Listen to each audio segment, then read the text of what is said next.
And we're good to go? All right, good morning, everybody, and welcome to our regular meeting of council this Monday, May the 16th, 2022. It's a lovely Monday morning, and this meeting shouldn't take any more than, 5 hours. Oh, no. No, it should be a short one today. Madam Clerk, if you could please call the meeting to order by resolution. It's moved by Councillor MacDonald, seconded by Councillor Smith, that the meeting of the Council of the United Counties of Stormont, Dundas, and Glengarry be hereby called to order. Thank you. All in favor of the motion? Carried. Thank you. And the adoption of the agenda, Madam Clerk. It's moved by Councillor Fraser, seconded by Councillor Gardner, that Council approve the agenda. Thank you. Are there any additions or deletions to the agenda? Seeing none, all in favor of the motion? Carried. Thank you very much. Is there any disclosure of pecuniary interest and general nature thereof? Seeing none, we will adopt the minutes. Madam Clerk, please. Moved by Councillor Fraser, seconded by Councillor Armstrong, that the minutes of the meetings, including the in-camera minutes of the Council of the United Counties of Stormont, Dundas, and Glengarry, held April 19th and May 3rd, 2022, be adopted as circulated. Thank you. Any errors or omissions? Seeing none, all in favor of the motion? Thank you. Carried. So we're going to be going into closed session first thing this morning because we have delegations that are both in closed and then in open session. So, Madam Clerk, if you would please move us into closed session. It's moved by Councillor Smith, seconded by Councillor Armstrong, that Council proceed in camera pursuant to Section 239(2)(I) of the Municipal Act 2001, a trade secret or scientific, technical, commercial, financial, or labor relations information supplied in confidence to the municipality, which, if disclosed, could reasonably be expected to prejudice significantly the competitive position or interfere significantly with the contractual or other negotiations or a person, group of persons, or organizations, cell tower location information, and, pursuant to Section 239(2)(H) of the Municipal Act 2001, information explicitly supplied in confidence to the municipality by Canada, a province or territory, or a Crown agency of any of them. Social Services Relief Funding. Thank you very much. All in favor of the motion? Carried. Thank you.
to go? Okay, thank you.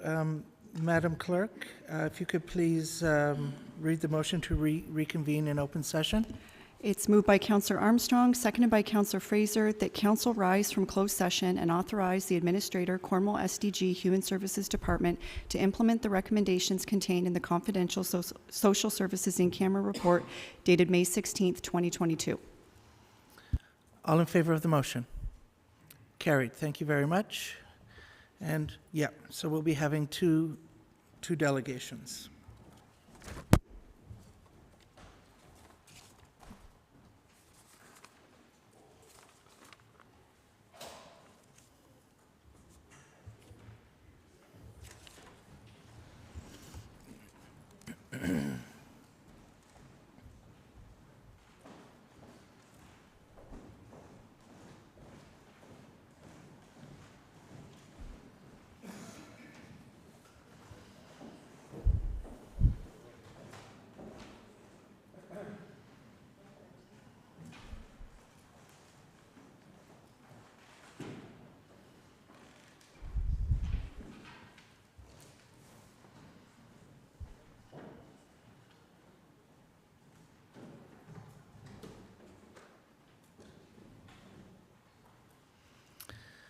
All right, well, welcome back, everyone.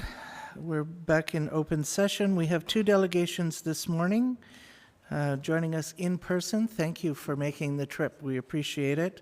The first is Ontario Regional Network Cell Gap Project Update. We have Lisa Severinson, who is EORN Communications Director, and Jim Pine, who is the CAO of Hastings County. So welcome both of you, and thank you again for making the trip to update us today.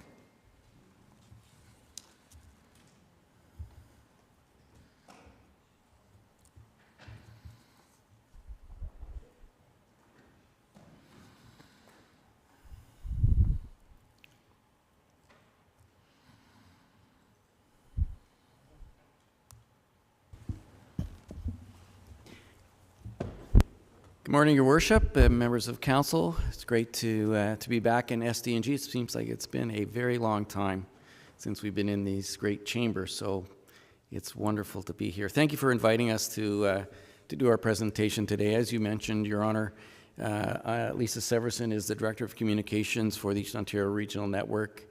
I am the CAO for Hastings County, but also supporting EORN, particularly doing a lot of our Indigenous duty to consult work on this particular project. And as many of you know, Lisa and I have been, like Tim actually, been part of the EORN network for a long time, really since we birthed it about 12 years or so ago. So this is our second big project, and happy to come and bring an update to you today about the work that we're doing.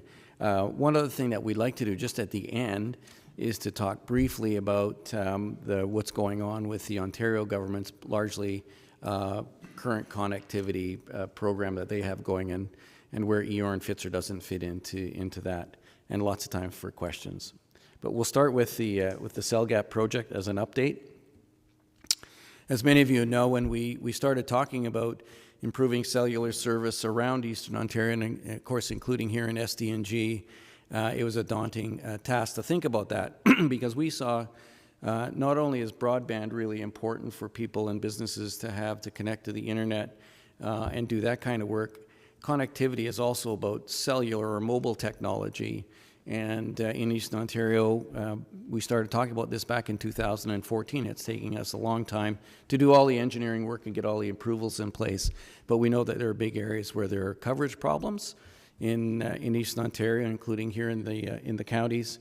And also we wanted to boost the capacity network. So we went through a competitive process once we've secured the approval from Canada and Ontario for funding to find a partner. That partner is Rogers Communications, having gone through, as I say, a rigorous RFP process.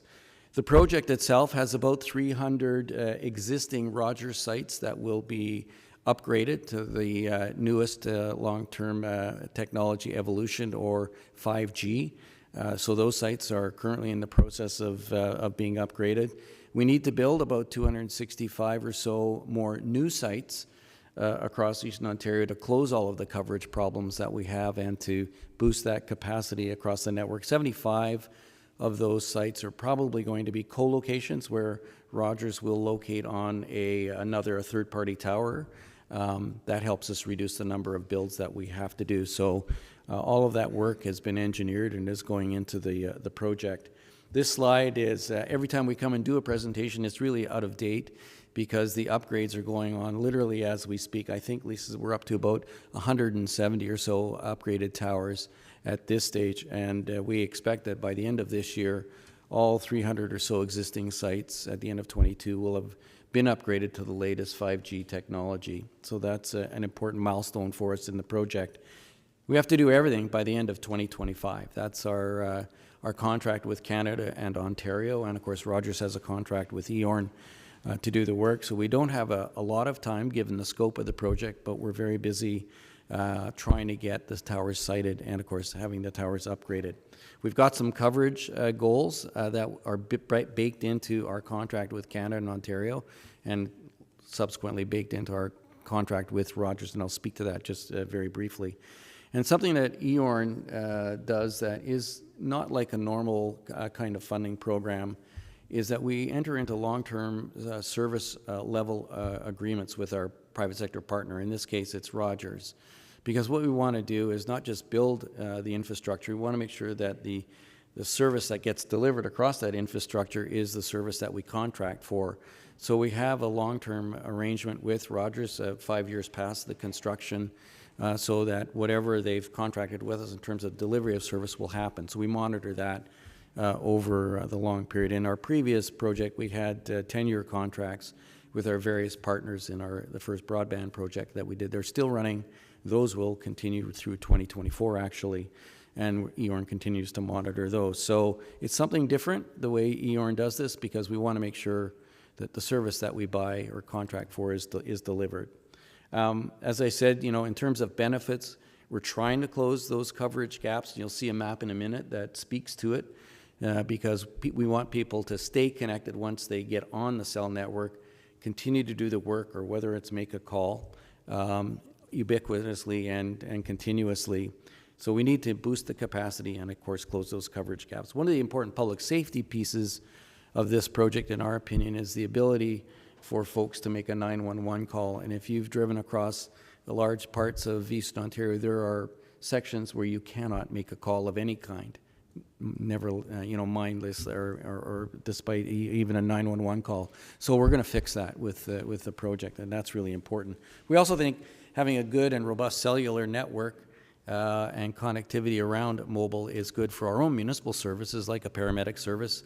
I mean, my hope is that as an ambulance in North Hastings has to make an emergency run down into Belleville or even in Kingston, that the ambulance can stay in video contact all the way down with the receiving hospital. Just one idea of what better connectivity can do for our own services. And of course, for businesses, it's really important, particularly in the tourism sector, to have that connectivity because their customers expect it when they arrive at their locations. And the other benefit of building all of these cell towers is that you need infrastructure, this kind of infrastructure, for broadband purposes too, for wireless broadband. And that's going to enable Rogers and other companies who might locate on a Rogers tower to deliver better broadband services as well. Although it's not part of our cell project, it has that ancillary benefit. So you need the infrastructure in place, and that's what we're going to be doing with this project. Okay. Try the arrow. There we go. Thanks, Lisa. These are the three basic goals that we have with the project, and as I say, they're part of our contract with Canada and Ontario. I talked about ubiquitous coverage. That's the 99%, and I'll show a slide in just a minute that speaks to that. But it's where people travel and live, that they'll be able to make that call and keep it. Boosting the coverage to what we call the standard definition level, so that's a capacity issue, allows you to do more than just make a call. And of course, the 85% goal is at the high definition level, so that if you had to stream video, if you're in an ambulance or something like that going down, we'll have that capacity. And so these are our goals, we hope at the end of the day we'll have exceeded these, but these are the minimum that we have to achieve in our project, and we're certainly on track to do that. This is a Rogers slide that we use in our presentation. It represents what the end state will look like in terms of coverage, and you can see there's the 99% area that's covered as part of the project. The white areas really represent where there's no homes, there's no roads, there's no permanent people living there. So it's you know, they're not part of the coverage thing, but you know, with luck, we'll even get past the 99%, but that's our minimum goal. That's really what it's going to look like at the end of 2025. We've been doing a lot in the last number of years. As I said, we really started thinking about this back in 2014. We got the formal federal and provincial commitments, and I'll show you a slide in a minute about the money for this. And then we really started in a formal way with the project at the beginning of January last year, where we started our Indigenous and First Nations consultations, and we've been very active with that ever since, and with that will carry on right through the whole project. We announced Rogers as the winning bidder, and we signed the contracts. And then last fall, we began a very detailed and complex archaeological assessment process for each of the proposed new tower sites. We are going through and doing a stage 1 and stage 2 assessment, in large part to see if there's any findings that might come that of an important historical nature. We need to know that. So those are well underway. We have a large roster of archaeological firms now on board who are doing the work. We're breaking it up in groups of towers as we go through it. And as I said, we're about 170 towers that have been upgraded, and we've started construction on some of the new towers. There are 6 actually underway right now, 4 in SDG in terms of new tower construction. So we're making progress as we go forward now that we're into this period. Just want to spend half a second, if I can, because it's important, I should say more than half a second, on First Nations consultations. At the very beginning of this project, the Eastern Ontario Wardens Caucus made a decision that every community in Eastern Ontario should get the benefit of better cellular connectivity, and that included our First Nations communities. So it's be really key for us to make sure that we're working with the communities and a variety of other Indigenous groups. The province has given us a list of 18 that we are working with over the course of the project. We need to understand what their interests are, what their rights concerns might be as we go through the project and mitigate those wherever we can. So it's a big effort that we're doing, but it's a great effort to be involved in. And the First Nations consultations will carry on right through the whole project. It doesn't start and stop at a particular period. It's going to go right through. And so we've developed some very good relationships so far, and we'll carry on with those going forward, including the Mohawks of Akwesasne here in your area. And it's been a really excellent relationship that we've built with them. And we did in our first project as well. I'm not going to spend too much time on this because I think in the Rogers video, if we're showing that after this, I think, are we? They will speak a little bit more about the steps to construction for a new tower.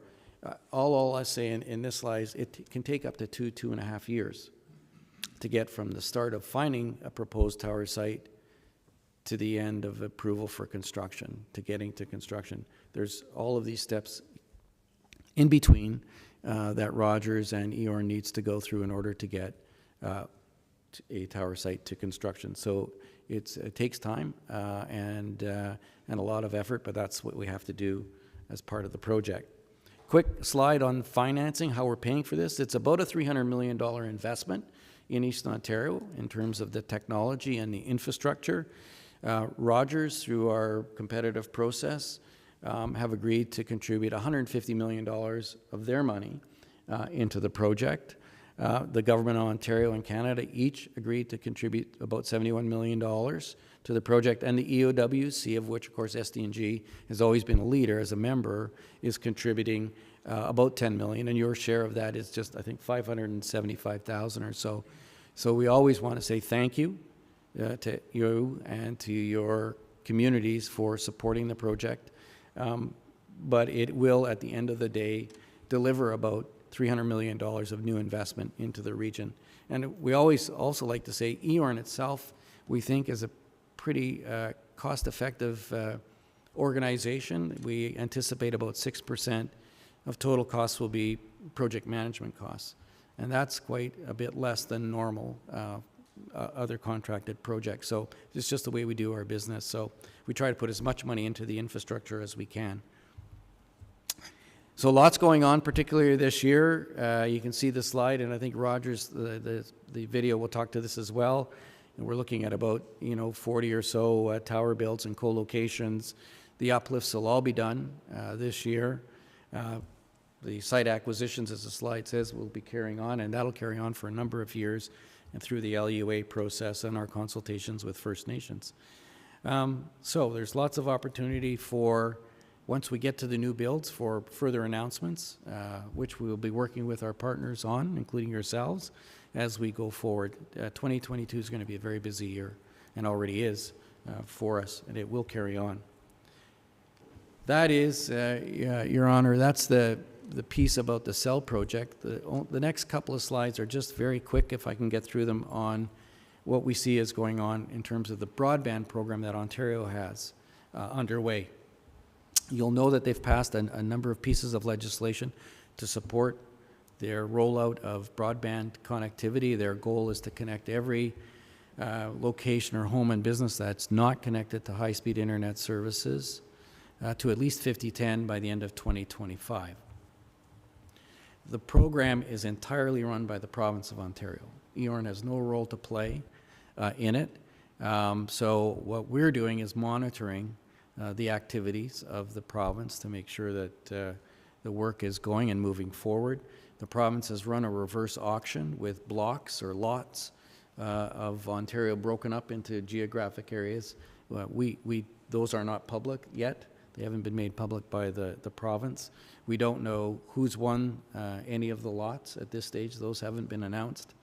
All we can do is keep watching to see how it rolls out. And that's the role that EORN particularly has, and we keep reporting back to the EOWC about it. But we wanted to be clear, because a lot of people have said, well, are you involved in this? And we're not. We had a proposal, as you know, for a gig to the home. That didn't go forward. So it's really in Ontario's hands at this stage.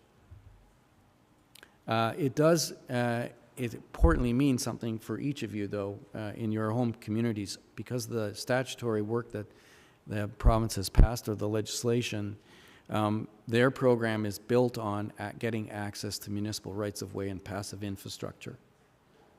So there are strict timelines for permitting for you as a local municipality and the county to respond to requests for entrance into your rights-of-way in projects that are designated under the provincial program. So 10 business days to respond to permitting for projects, as the slide says, that are less than 30 kilometers of fiber. 15 days for a little bit larger ones that are over 30 kilometers. That's not a lot of time. And the AMO and EORN and others have said to the province, you need to make sure that municipalities are well informed and are trained on the new system that they're putting in place, this broadband one window system, because we've got lots going on in our municipal world on just every other kind of service. So please help us. They're putting together a technical assistance team, this broadband one window system, all of which we hope will work well so that we can meet those timelines, because there are penalties that are possible if you miss them that can be imposed on municipalities. So it's important that you and your staff understand what the rules and regulations and requirements will be. And it's also important for the province to help to train us so that we can respond quickly, because we do share the same goal of getting everybody connected as quickly as we can. So, but we wanted to make sure that you're aware of this at the local level and here at the county. Just some references, and I think that's it. Happy to take any questions, Lisa and I. Well, thank you very much for that presentation. I hope that the broadband project runs as efficiently and as smoothly as the cell gap project is running. You guys have been putting a lot of time and effort into this, and it is really greatly appreciated on behalf of SDG, and I think the $575,000 that's been invested is money very well spent. So we really appreciate that. Questions, please. Go ahead, Councillor Byvelds. Thank you, Warden. Jim, I think EORN has done a lot of work on getting connected in Eastern Ontario, especially broadband in my early days on the Warden's Caucus, and that's more than 10 years ago now, so it's been a while. Are you going to be watching this new rollout like a hawk to make sure that the government's kind of doing it right? Because I consider what you've done with that network as more professional. You know what's going on. Politicians tend to do political things, and sometimes those political things aren't done evenly across Ontario. So one of the concerns I would have as a resident of a lot of rural area is make sure that those gaps are done and done right, and not in a halfway sort of way, because you would, you know, I do own a piece of property in PEI that's in kind of almost in the middle of nowhere, and they got Bell 5 sitting on the pole that's 200 meters away from that cottage. So you know what I'm going to be hooking up to. So, you know, and I live right now on an Eastlink fiber link too. So I know the benefits of having good internet compared to a lot of areas like where the farm is, where you're on the Bell copper line yet to make it work. So, but I guess in the end, my question would be: is EORN going to watch it for us, and then tell us as local politicians where we need to fire up at going higher up to make sure that what they think they are doing right in Toronto is the right thing for rural Ontario? If I may, through you, Your Honor. Yeah, it's a really excellent question. It's good to see you again, Councillor Byvelds. We are monitoring what we can monitor in terms of the information that's made available publicly at this stage. We do have incredible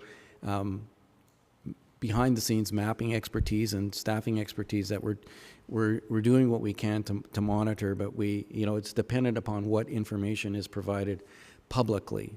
But the EOWC has tasked us to pay attention to this for the very reasons that you've indicated or spoken about today.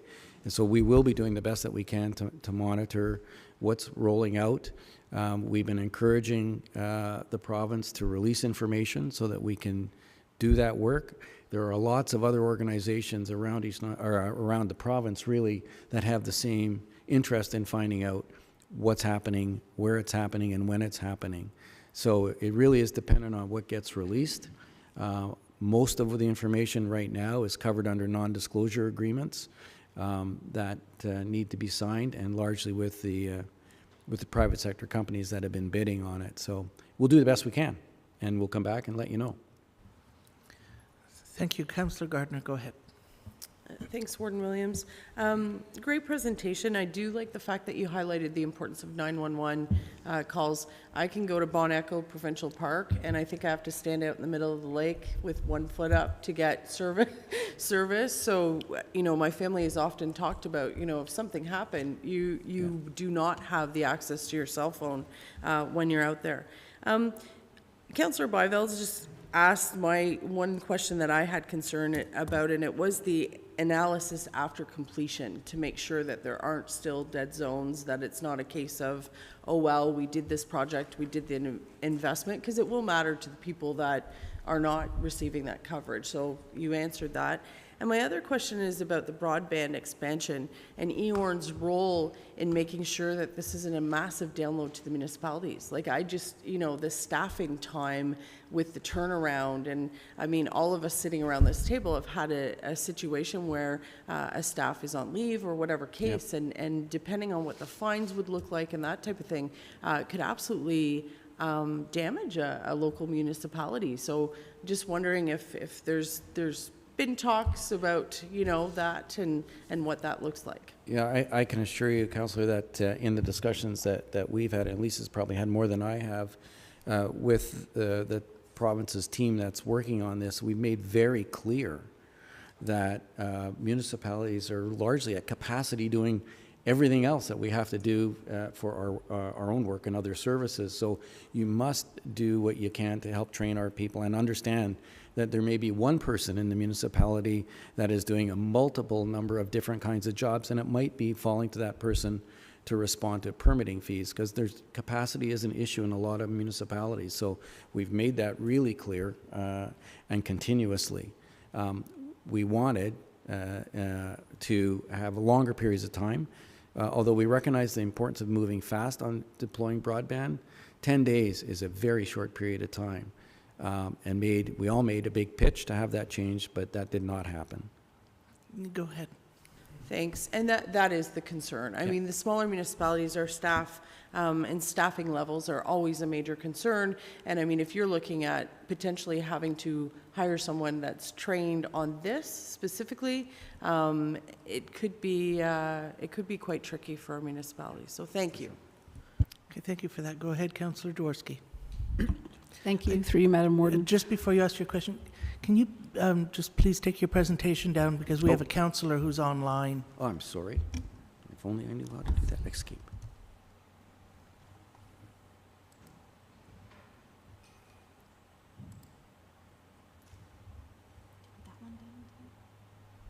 If you minimize that. Minimize? There you go. Oh, sorry about you're that. still there, Councillor Warden. My apologies. Okay. Okay, go ahead, Councillor Dworsky. Thank you, through you, Madam Warden. I think if there's one issue that comes the most, it's the most universal amongst residents, an issue that's brought to me, it's having that broadband connection, having internet. So I'm glad to hear that you are watching it as closely as you can.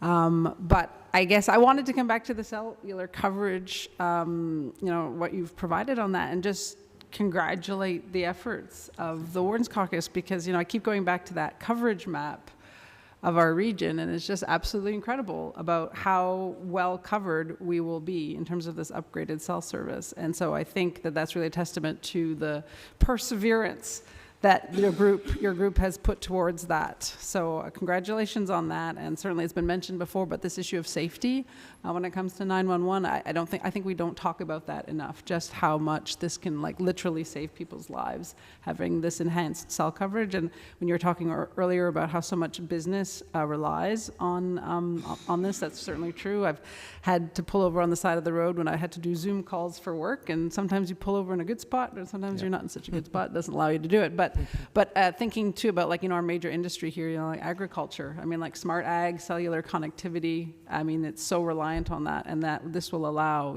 sort of implementing even more interesting technologies. So just wanted to highlight that is really a good news story. So thanks. Thank you. It certainly is. Councillor Wirt, go ahead.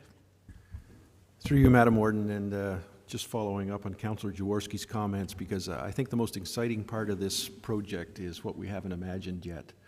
And I think it's going to be absolutely transformational in so many aspects in particular. And the one that I look forward to the most is that I think that the workplace is going to be transformed in such a way that our infrastructure will have to be refocused. And hopefully it provides some assistance to the challenges of council whenever we take a look at our budget every year for roads and everything else, that there will be steps taken to take advantage of this technology essentially in ways that are going to make us efficient and at the same time provide dividends in lifestyle and some of the other factors that we feel that can take advantage of it. So kudos, well done, and I think EORN's going to have a role to play in that consideration, because I think that the opportunities as we evaluate them will need to be focused and provided direction to government for it. So well done. Thank you. Thank you. Thank you, Councillor Wirt. Councillor Fraser. Thank you, Madam Warden. The question I have is just probably for my benefit only. Co-locations. How does co-location increase coverage?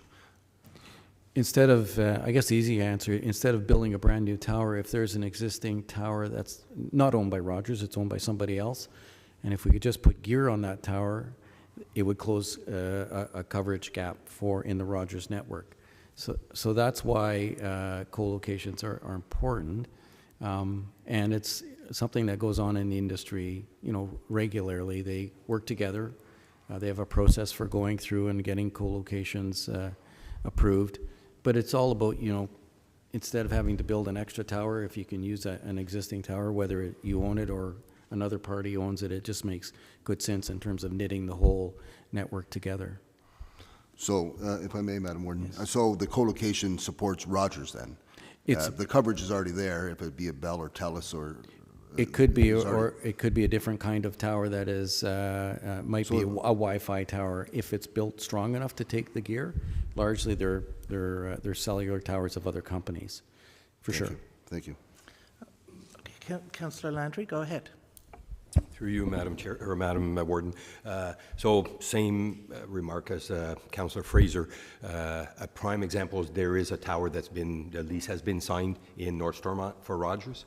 The area where the tower is going has a gap in my TELUS communication. So every night coming home from work, I bypass this and I basically have to warn the person I'm talking to that I might be losing you in a minute or so because of that. I would maybe like to see if you're basically our voice with the province, but I'm not sure how proactive they are to working together as far as, so for TELUS to understand that there is a gap that they are missing in this area. There's a new Rogers Towers going up. And so maybe as you guys being our voice, talking with the province, it's something to basically put it at the forefront that they should, only common sense would prevail, that instead of Rogers or TELUS putting a tower when it's a brand new tower that hasn't been erected yet, but is well on its way. So once it's up, I would foresee that hopefully they work together and serve the public of Ontario. Thanks. Yeah, that's a very good point. Okay, Councillor Smith, and then I think we should try to wrap this up. Thank you. Through Warden, I'm going to just sound probably a little bit ridiculous, but at the risk of that, so what? When it comes to technology, I'm about as far from technology as a frog is from feathers. So I'm going to ask a question. With these towers, there's a lot of these things going through the air, which I don't understand. I don't know if I ever will. But can these wind turbines run interference to some of these cells? Because I'm wondering, do we have to strategically build these towers around these wind turbines? I don't. I've never come across the issue of wind turbines interfering with the cellular systems. I don't know if Lisa has either. We'll take it back though. It's an interesting question, and see if we can get an engineering answer for you on that. But I've never heard of interference as a result of a wind tower, if that's the question. I appreciate that, because there are other people who are in the same boat as I am. Yeah. I really don't understand that. I'm learning, but I'm not there yet. Thanks. Yeah, happy to see if we can get you an answer on that. Okay, great. Last question then to Councillor Fraser. Thank you for your indulgence, Madam Warden. So to the location of all the towers, it's not, I'm going to guess it's not done strictly by population. Is it done by geography? Is that why it looks like in some areas there's fewer towers and some areas there's more towers? Is that the reason? It's a really good question. It's actually based on what we call propagation mapping techniques. So the engineers look at where their signals get to or don't get to. I guess that's the simplest way to put it. And then look for the best location to close a gap in coverage, but also to keep the service ubiquitous so you can go from tower to tower to tower so that you don't lose your connectivity. Population has a role to play in capacity. So the more people you get on, the more you need capacity to keep that cell prone. But we need to close the gap. So they're looking at, it's really an engineering exercise to map where they've got a coverage problem. What's the best geographic location to do that? They are always looking to avoid certain areas, wetlands, those sorts of things, because you want to locate an I suppose, the highest ground that you can, but also in the best ground that you can. So they're always looking for the best location to put that tower up, to close the coverage problem that they might have, but also to make that network continue to work and boost the capacity. Lisa? Through you, Madam Chair. As well, geography does play a role. Stormont, Dundas, and Glengarry, for the most part, much of it is very flat compared to, say, Hastings North, which is hilly, rocky, lots of pine trees. It makes it more challenging. For that coverage, you may need towers closer together to make the network mesh together. Here, the signals will carry farther because it's flatter and there's not as many pine trees and rocks. So geography does play a key role. Okay, thank you very much. Your presentation has been very valuable, and we certainly appreciate you taking the time to make the trip here. I know you're doing your dog and pony show across the region, so you're going to be busy. This is the pony part right here. This is, okay. Just so we're clear, okay? So thank you once again. You have something else? I just wanted to say, I know there is a video, but that... Oh, of the video? But it can be shown if there's time, or the link can be shared with the members. That's your Madam call. Clerk, is there time? How long is it? It's about 11 minutes long. You want to see it? Or share it, and you can look on it on your own time? What, later? Okay, that would be great if you could share it. Thank you so much. You too. Okay, so now we are on to our second delegation, the annual housing report with Melissa Morgan, Administrator, Cornwall SDG Human Services Department. And I'm sorry, I've forgotten your name again. Lisa Smith. My apologies, I didn't have it written down. Go ahead.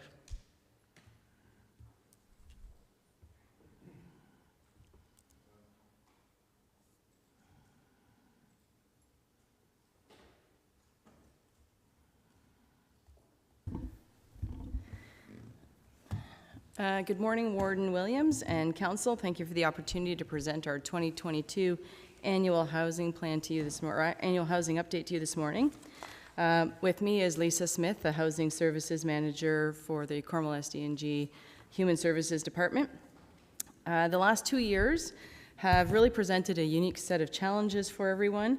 This has been really evident in an already precarious housing market.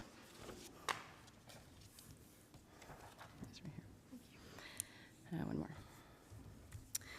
So in this annual report, we felt it was important that we include both an update on housing within the community as well as updates to our 5-year housing and homelessness plan. This plan was a result of ministry requirements, which followed our original 10-year housing plan, and it was updated in which was created in 2014. Our current 5-year housing plan has been implemented since 2019.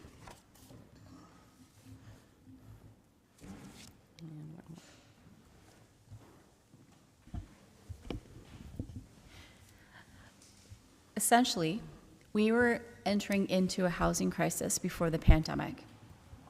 We were seeing increasing rental rates, low stock availability. What we have seen happen is through the pandemic that this crisis has been exacerbated, including when you look at the impact on individuals around loss of income, job changes, all of those factors included. We now know that the need, or what we're seeing anecdotally day to day, is that the need for housing has been increasing. We all see the private market numbers and what's been happening there, and we know the impact that that's having across the province and in fact the country. Essentially, the pandemic took a situation that was already difficult and made it worse.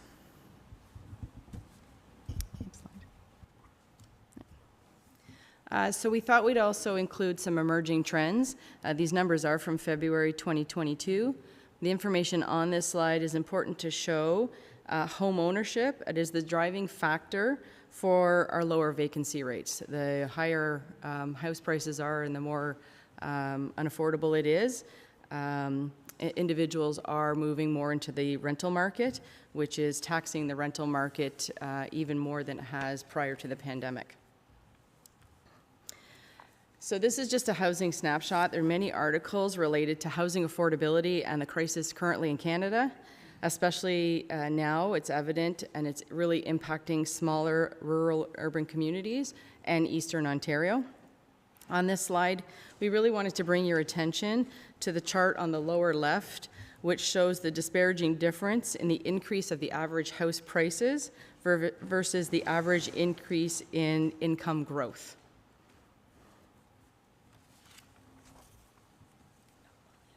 Right there. Oh, yeah, sorry. So there's different tools or different measures you can look at to measure how affordable is housing. So one of the tools is called average market rent, which is known as AMR, or alternative average market rent, which is known as AAMR. What average market rent or alternative average market rent shows is it's basically an analysis of the current private market rent numbers that come into through census data, and they essentially scan the environment and say, this is what an average market rent will cost. And in no way measures whether a person renting that unit can actually afford it. So that's why we look at numbers like core housing need. So what core housing need actually will show is how many households are spending in excess of 30% of their total household income on housing. And this includes rent, utility costs, insurance, things that are used to keep basically to sustain a household.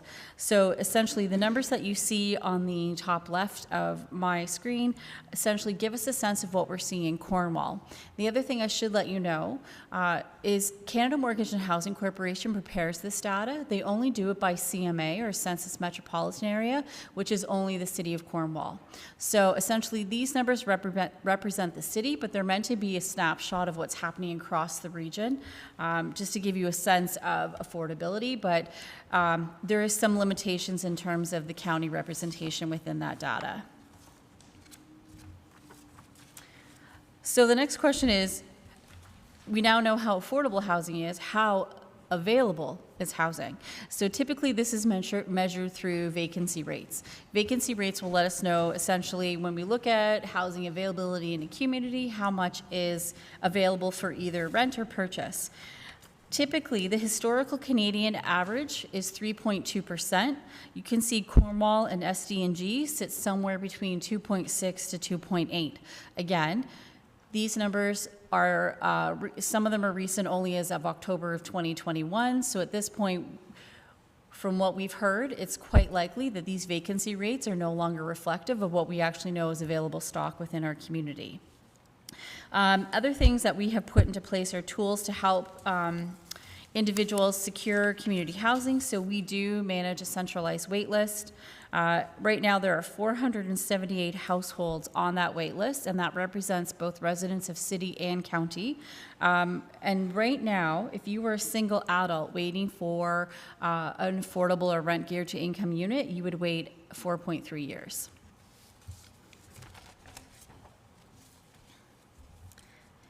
And the last piece of information is just kind of looking as a snapshot across Ontario and Canada, just to get a sense of what's happening with housing outside of our boundaries. So what we know is that core housing need is growing across the province. So it basically grew in Ontario from 2011 to 2021 by 19.1%. So what we know, and I think we all know this just from what we're reading and hearing, but essentially there are more people paying more money to keep their housing. The wait list for social housing across the province grew by 27%. So we also know that the need for affordable and rent geared to income housing is increasing. What's also happening is at the same time is that federal and provincial investment in affordable housing only added 20,000 new units across the province. And at this point, for every new affordable unit created, we're losing 15, which if you look at a total representation is 322,000 lost units of housing. The last piece of information there on the right just speaks to the importance of housing and how we know it's a stabilizer in terms of working within a housing first model. So we know if we can get someone housed, there's a lot we can do around stabilizing them, around mental health, addictions, poverty. So it's basically becoming more treated as a health issue and a poverty issue, not just purely housing. In October of 2021, our department conducted an Enumeration magnet event. This is a mandatory requirement of the Ministry of Municipal Affairs and Housing. Over the next several months, we have been collecting, using the data we've collected, and we'll be working with collaboratively with community partners on further developing a by names list, which is also a mandatory component of the Enumeration magnet event. It effectively will refer individuals to appropriate resources and match housing solutions and track the state of homelessness in the community at large towards working towards the end of homelessness. So we wanted to include this slide. It's an extremely important slide for us. Over the last, over the last 2 years, the Ministry of Municipal Affairs and Housing during the COVID pandemic has provided the province with social service relief funding. In our area, we have locally received over $15 million. That has helped over 75 organizations assist families and households. More than 175,000 households have been assisted. More than 125 affordable housing units are currently being developed, and approximately 40% of those units will be rent geared to income or below market rent.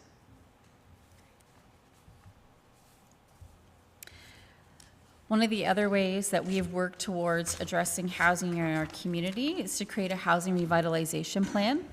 This plan conducted an extensive review of existing social housing sites in Cornwall and SDG to explore opportunities for revitalization and redevelopment. It also analyzed at the same time housing needs within our region as well as demographics, labor market, just to give us a full scope of how many units we may need and what that profile may look like in terms of development. So what we currently know is that over a 10-year period from 2021 to 2023, approximately 740 units of new housing will be required in the area, and about 40% of that need is within the city of Cornwall itself.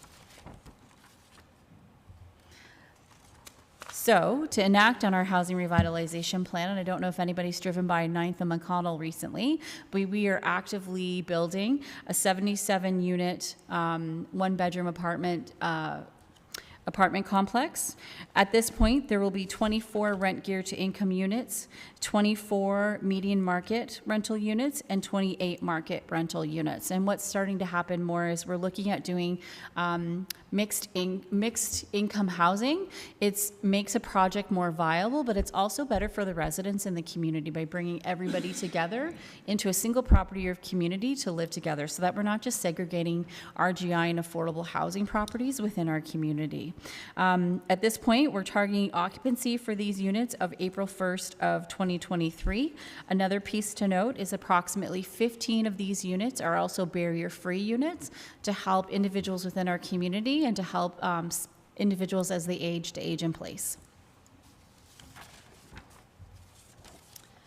So our housing and homelessness plan, this is a community plan which assesses the needs and identifies housing gaps and sets out actions for addressing those identified gaps on a priority basis, all while keeping focused on better housing outcomes for the community.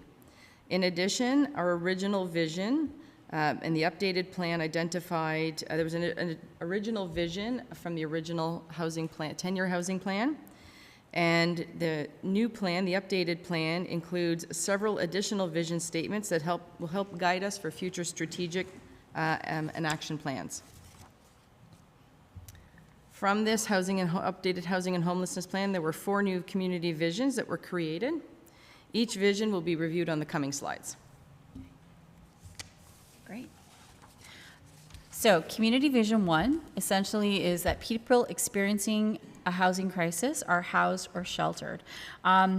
On a high level, a key focus of our vision in this area is to expand community awareness of the issues around housing and homelessness, to support community initiatives where it aligns to service manager priorities and our funding programs. So essentially, there's a lot of community activity happening around housing and homelessness, and where it aligns, we try to support that initiative to help it to reach its targets.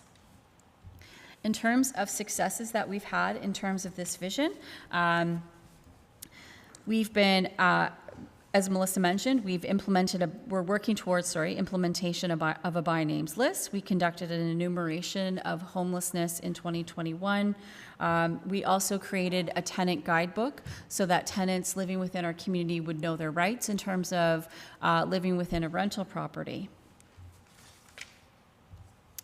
Community Vision 2, people who are currently housed but at risk of becoming homeless, they remain housed. Within this community vision, there have been 4 strategies that have been identified, and they are primarily geared to housing loss prevention and improving stability by enhancing employment opportunities. One of our biggest initiatives within this vision is the support of the Community Homelessness Prevention Initiative. This is 100% provincially funded and helps us to identify many housing or shelter-related issues, eviction prevention, shelter-related expenses, and so forth. In the last year, we've assisted 1,590 families with this fund. In April 2022, the program was revised. It's still 100% provincially funded, and we are given an annual allocation locally, but it does combine 3 previous programs into 1 new program, and we have received a little bit of extra funding in this annual allocation than we previously did. We've also invested in a Circles program, which is a peer-to-peer mentoring program to assist with life stabilization. So Community Vision 3 is that suitable existing housing stock is maintained. This vision focuses on sustaining our community housing stock, revitalizing existing stock where feasible, and working with private sector partners to encourage affordable rental unit development and retention within our community. So some impacts from the past year. Our Ontario Renovates program has been extremely successful. To date, we've assisted 55 households in 2021, and overall 782 households in the region have benefited from this program. And you can see 274 of those were within the counties. We continue to work collaboratively with other not-for-profit community housing providers across the region. So as service manager, we help them with issues that may arise when they're implementing the Residential Tenancies Act and other features that come in terms of managing a residential and community housing property within our area. And at this point, looking at all of our projects that we have planned through our revitalization plan and what we're planning to do in the next, roughly 18 months, we're looking at developing 125 units of affordable housing. Community Vision 4 is the supply of appropriate housing is enhanced. There are 4 strategies identified within this vision, and they largely revolve around increasing affordable housing options and working collaboratively with community partners towards this goal. We have created, part of the original updated plan was to create a housing revitalization plan. We have completed that, and we continue to use that document as our priority action plan going forward. We've worked collaboratively with many different levels of government, including many economic development and planning departments. One of the biggest things within this vision that we're working towards is a new collaborative amongst the city and counties that will help collaborate and collate all of the individual housing plans that have recently come to the individual county levels for approval. So we'll be creating a larger group that will look at all those housing plans in an effort to move towards collaborative implementation where we can of all those recommendations. In addition, we're also in the planning stages of a joint housing summit, so the Eastern Ontario Wardens Caucus is undertaking that, and 5 individuals from this area will be representing Cornwall and SDNG at that housing summit in June. And just in closing, the last thought or overarching theme that Melissa and I would like to leave you with is that this housing crisis is a complex issue, and it's going to require all of us working together to address it. And this includes the city as the service manager working with our United Counties, as well as the not-for-profit and community sector that has a very strong interest in housing, up to and including private residents. There's a lot of individuals locally who are interested in finding solutions together on how we can address this for our region. And that's the end of our presentation. Thank you very much. That was a very great deal of information there, and very helpful. I just want to say I'm really glad you're looking at this as a collaborative effort, because you know, with these very complex issues, we can find various levels of government falling all over themselves, and everybody kind of going off and doing things on their own. So a collaborative effort will stand the chance of having much more impact. So thank you for that. Go ahead, Councillor Gardner. Thanks, Warden. Thanks, Lisa and Melissa, for the presentation. The one question that I've been asked is, because the numbers, you're working so aggressively and get it, but it takes time. You can't just build a building in 2 months kind of thing. And so I get that, but it's absolutely stark whenever you say 4.3 years, right? Like 4 years to wait. What's the conversation around emergency housing? So if you have a family, or I'm thinking of young adults that are couch surfing or whatever the case may be, has there been discussion around what an emergency housing model would look like for our area? Through you, Madam Warden. Yes, we have considered those conversations. Typically across the province, emergency housing, or shelters, if you will, are not typically operated or administered by the municipality. They're typically run by a nonprofit organization. So certainly there have been conversations across SDNG with a number of organizations on moving towards perhaps a shelter type model. It's not something that we have currently ourselves looked into, because we're concentrating our efforts on longer term, more permanent solutions. But certainly we have conversations with everybody that comes and makes an application with our department on all of the programs that we have to offer, and whether or not there are other programs like rent supplements that we can offer in the interim that will perhaps stabilize that gap from what a client can pay versus what the actual rent is. And I get that you cannot be the jack of all trades, that you have to focus, but it's quite interesting, the discussions that are happening, and there's various parts of SDNG and the city of Cornwall where there will be tent cities set up this summer, and recognizing the fact that there's just nowhere to go temporarily. So I applaud your efforts. I understand that you are focused on your particular quarter, but I think it's important that when we have these discussions, there's elements that somebody else has to maybe take up, and one of them would be the emergency housing crisis. Thank you. Councillor Jaworski, then Councillor Landry, then Councillor Thank Smith. you, through you, Madam Warden.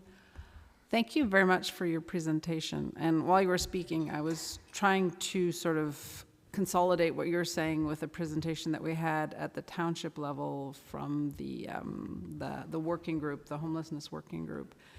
And so basically, essentially in South Glengarry, we have some supports for seniors, but we essentially don't have, and community living, but when it comes to children or families or single adults who are not seniors, we have nothing.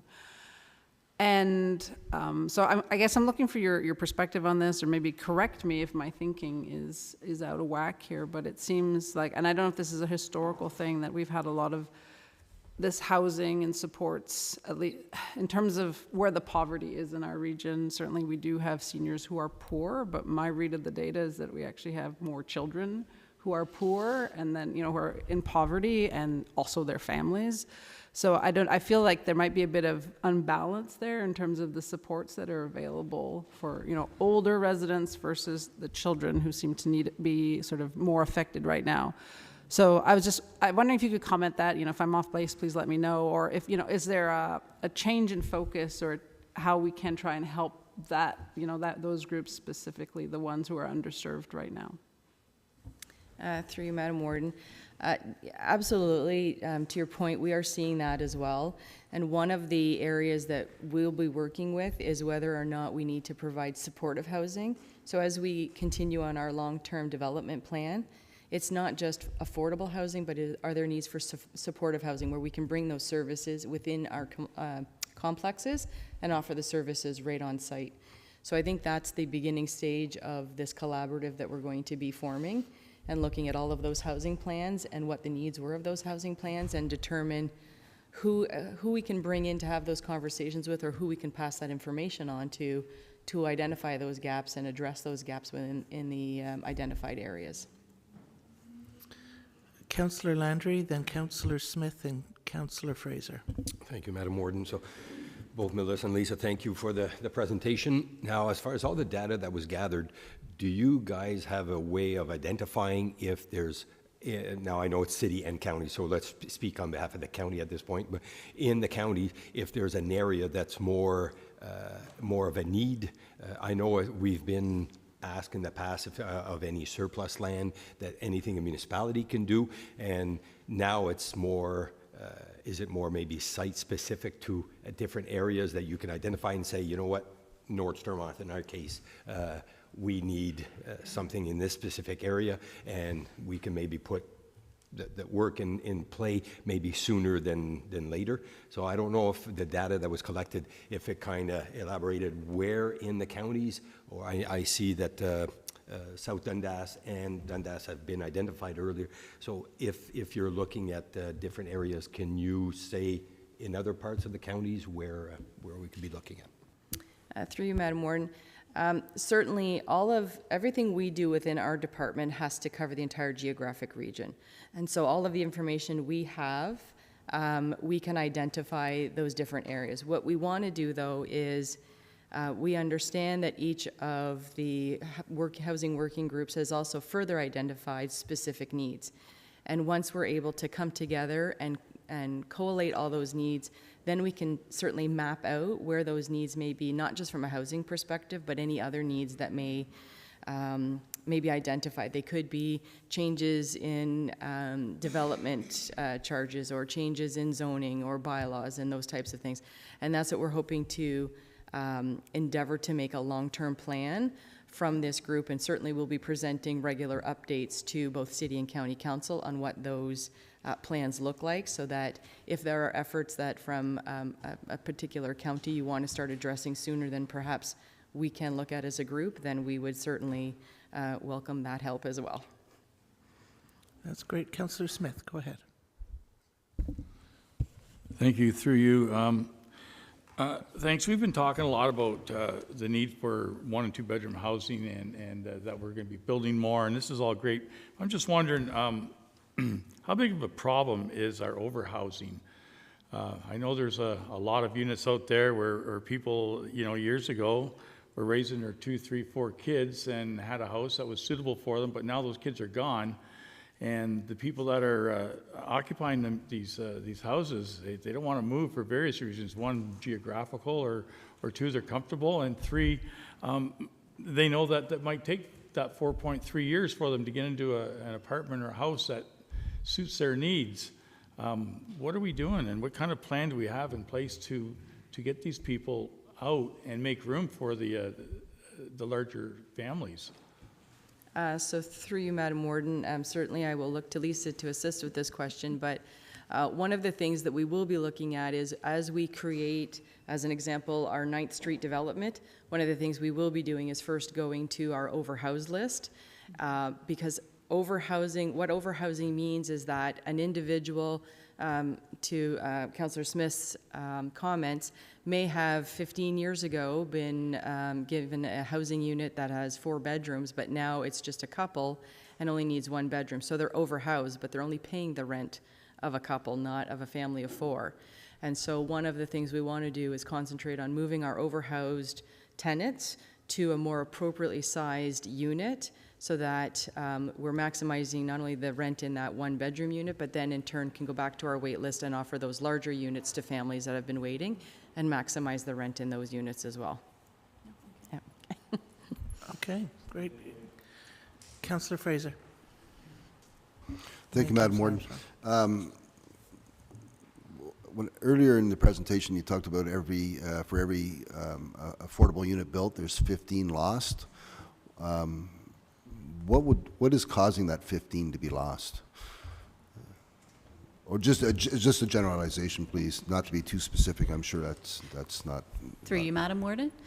It's a combination of things. So it's also based on like the scope of the need, right? So essentially that number is trying to measure how our other government levels, their investment isn't keeping pace too, as well with overall needs. So the other thing that's happening too is a lot of our community housing stock was built under the Ontario Housing Corporation in the 50s and 60s.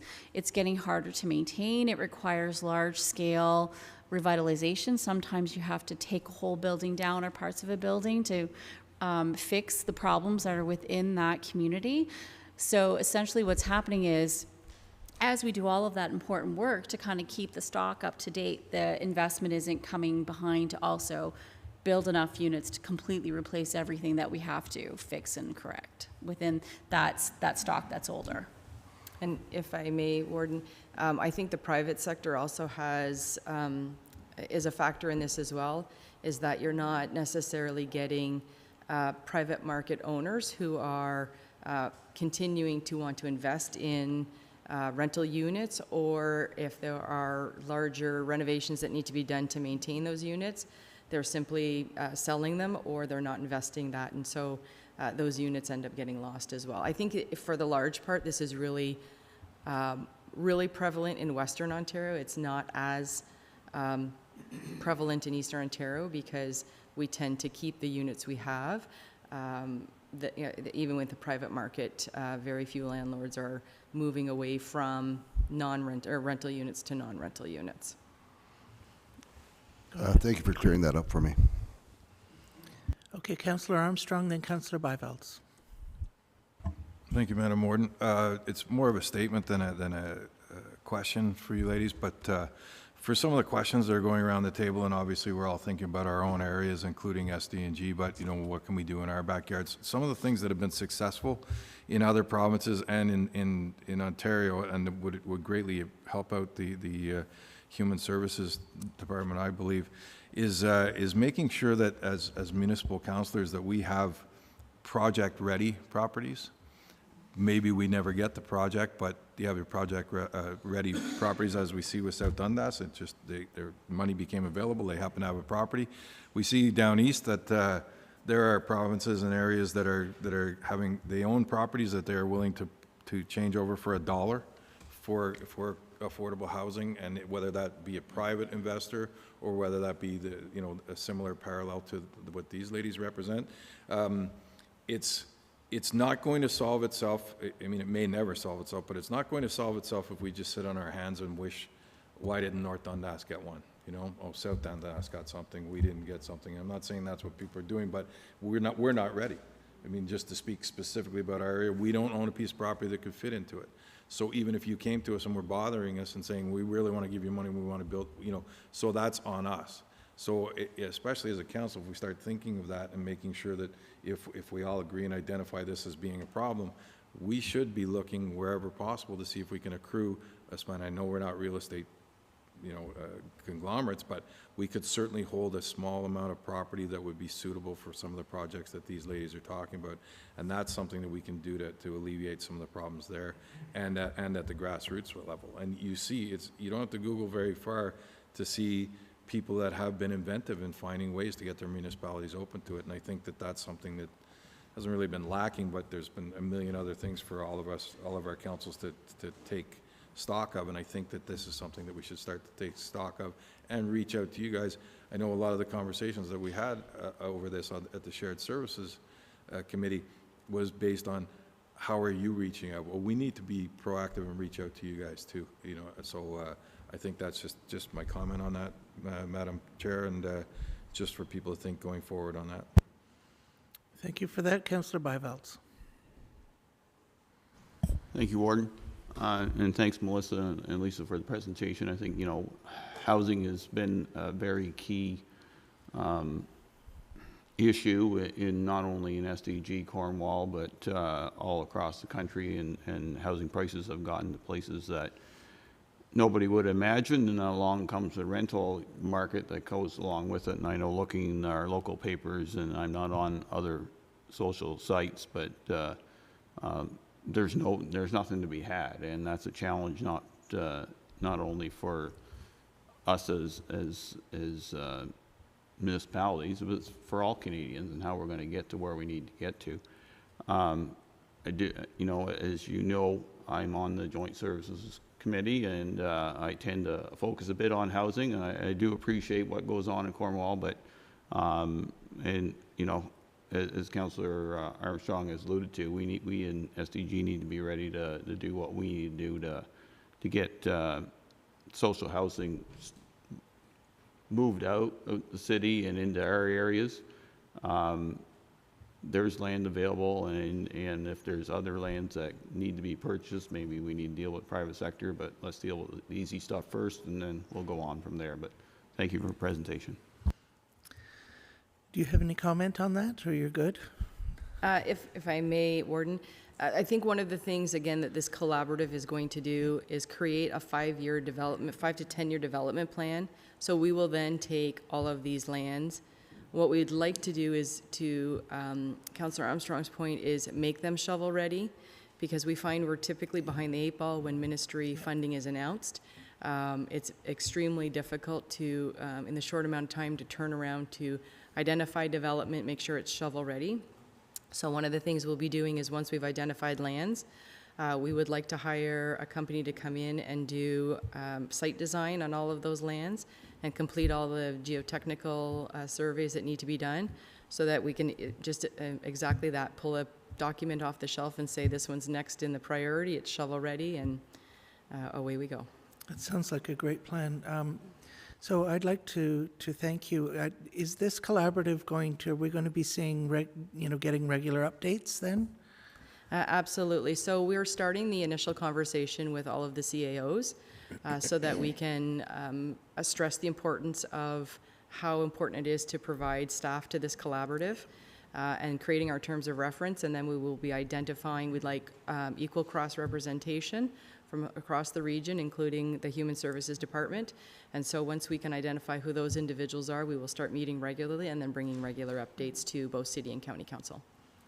It sounds like a really good plan. So Lisa and Melissa, thank you so much for your extensive presentation and your good answers. It's much appreciated. Thank you.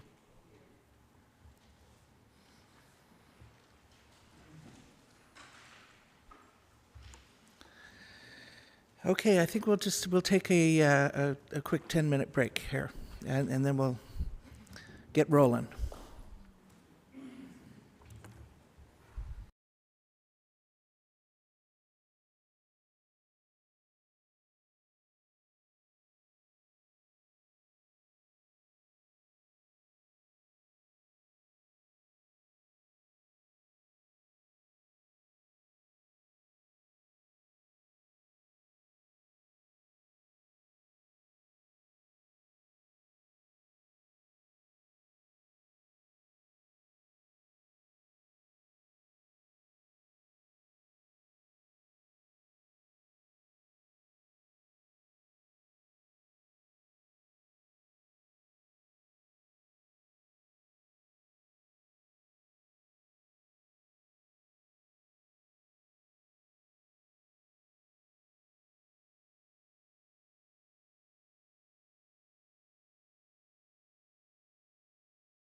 Okay, thank you.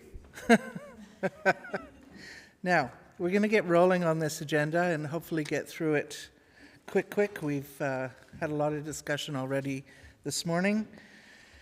So moving on to, nothing in action requests. Moving on to number 8, tenders and quotations. Madam Clerk, if you could please put 8.1 on the table. It's moved by Councillor Armstrong, seconded by Councillor McDonald, that the Council of the United Counties of Stormont, Dundas, and Glengarry accept the tender from Edgewater Sewer Services, Inc. for culvert lining for $257,675 plus HST, and authorize the Director of Transportation Services to sign all necessary documents to give effect to the contract. Thank you, Madam Clerk. Mike and Ben, welcome. Yes, thank you. Good morning. So what we have here is a tender to line 2 culverts within our counties. We had identified these culverts as needing to be replaced or rehabilitated, and given their size and depth, they would have been technically challenging to replace. And so we looked at lining them instead, and the results are favorable. We believe that we can get a good 50 years out of lining these culverts and save ourselves the hassle of digging under utilities and some significant depths as well. The proposed methodology by the low bidder is a product we've never used before. We did some research. We have some samples. Is this show and tell? And so this is a polyurethane product that they spray in multiple passes and build up a thickness inside the pipe, and it's quite heavy, it's quite dense, and we did some correspondence with the City of Toronto, who has a lot of experience with rehabilitation of pipes using this product, and it sounds like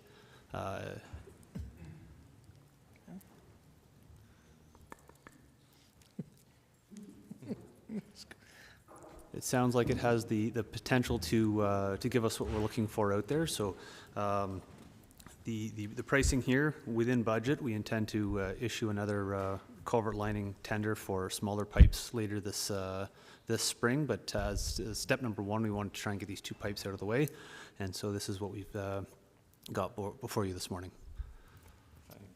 If I may just add on to that, so yeah, innovative product that hasn't been used in SDG before, and our hope is when they do set up, we'll invite the local road supervisors out to come and take a look and kind of see it, because I think it'll be interesting to see the installation and how it actually goes, and maybe something that other people are going to be interested in the future. So we're quite happy to see it, and new products keep coming on the market that are similarly installed, so hopefully we'll see prices come down and a little bit more competition as we move forward. So all in all, a good thing, and kind of pushing the bar a little bit, which is a good thing too.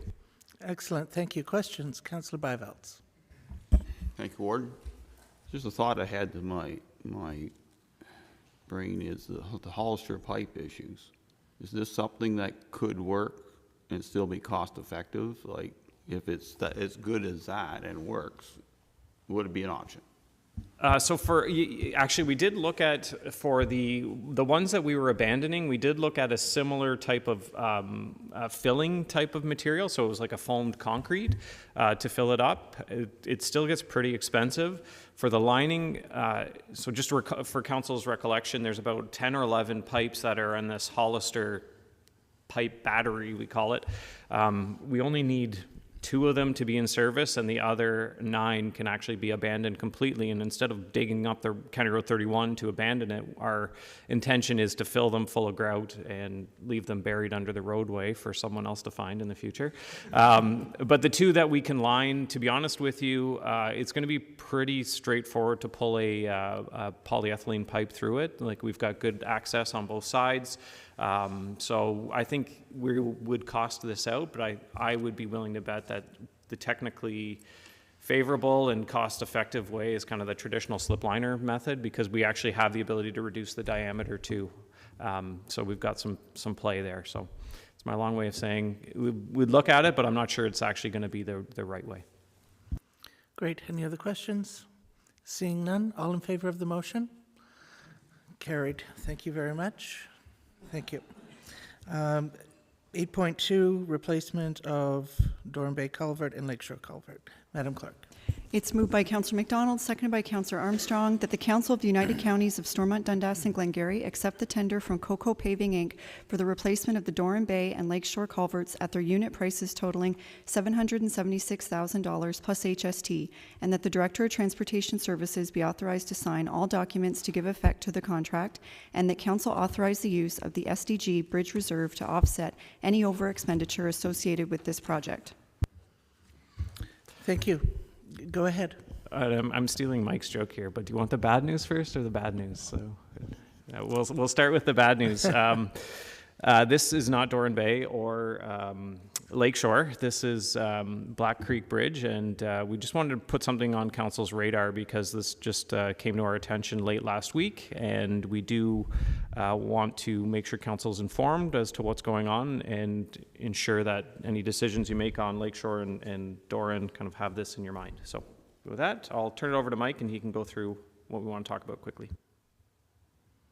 Thank you. So last week they started removals on the deck of Black Creek Bridge. So there was a 4-inch concrete slab that they were taking off, and that bears on top of the pre-stressed concrete girders that are out there. This is a drawing from the design of that bridge. And so in the top left we have the span arrangement. All of those girders running left to right. There's 8 of them, I believe.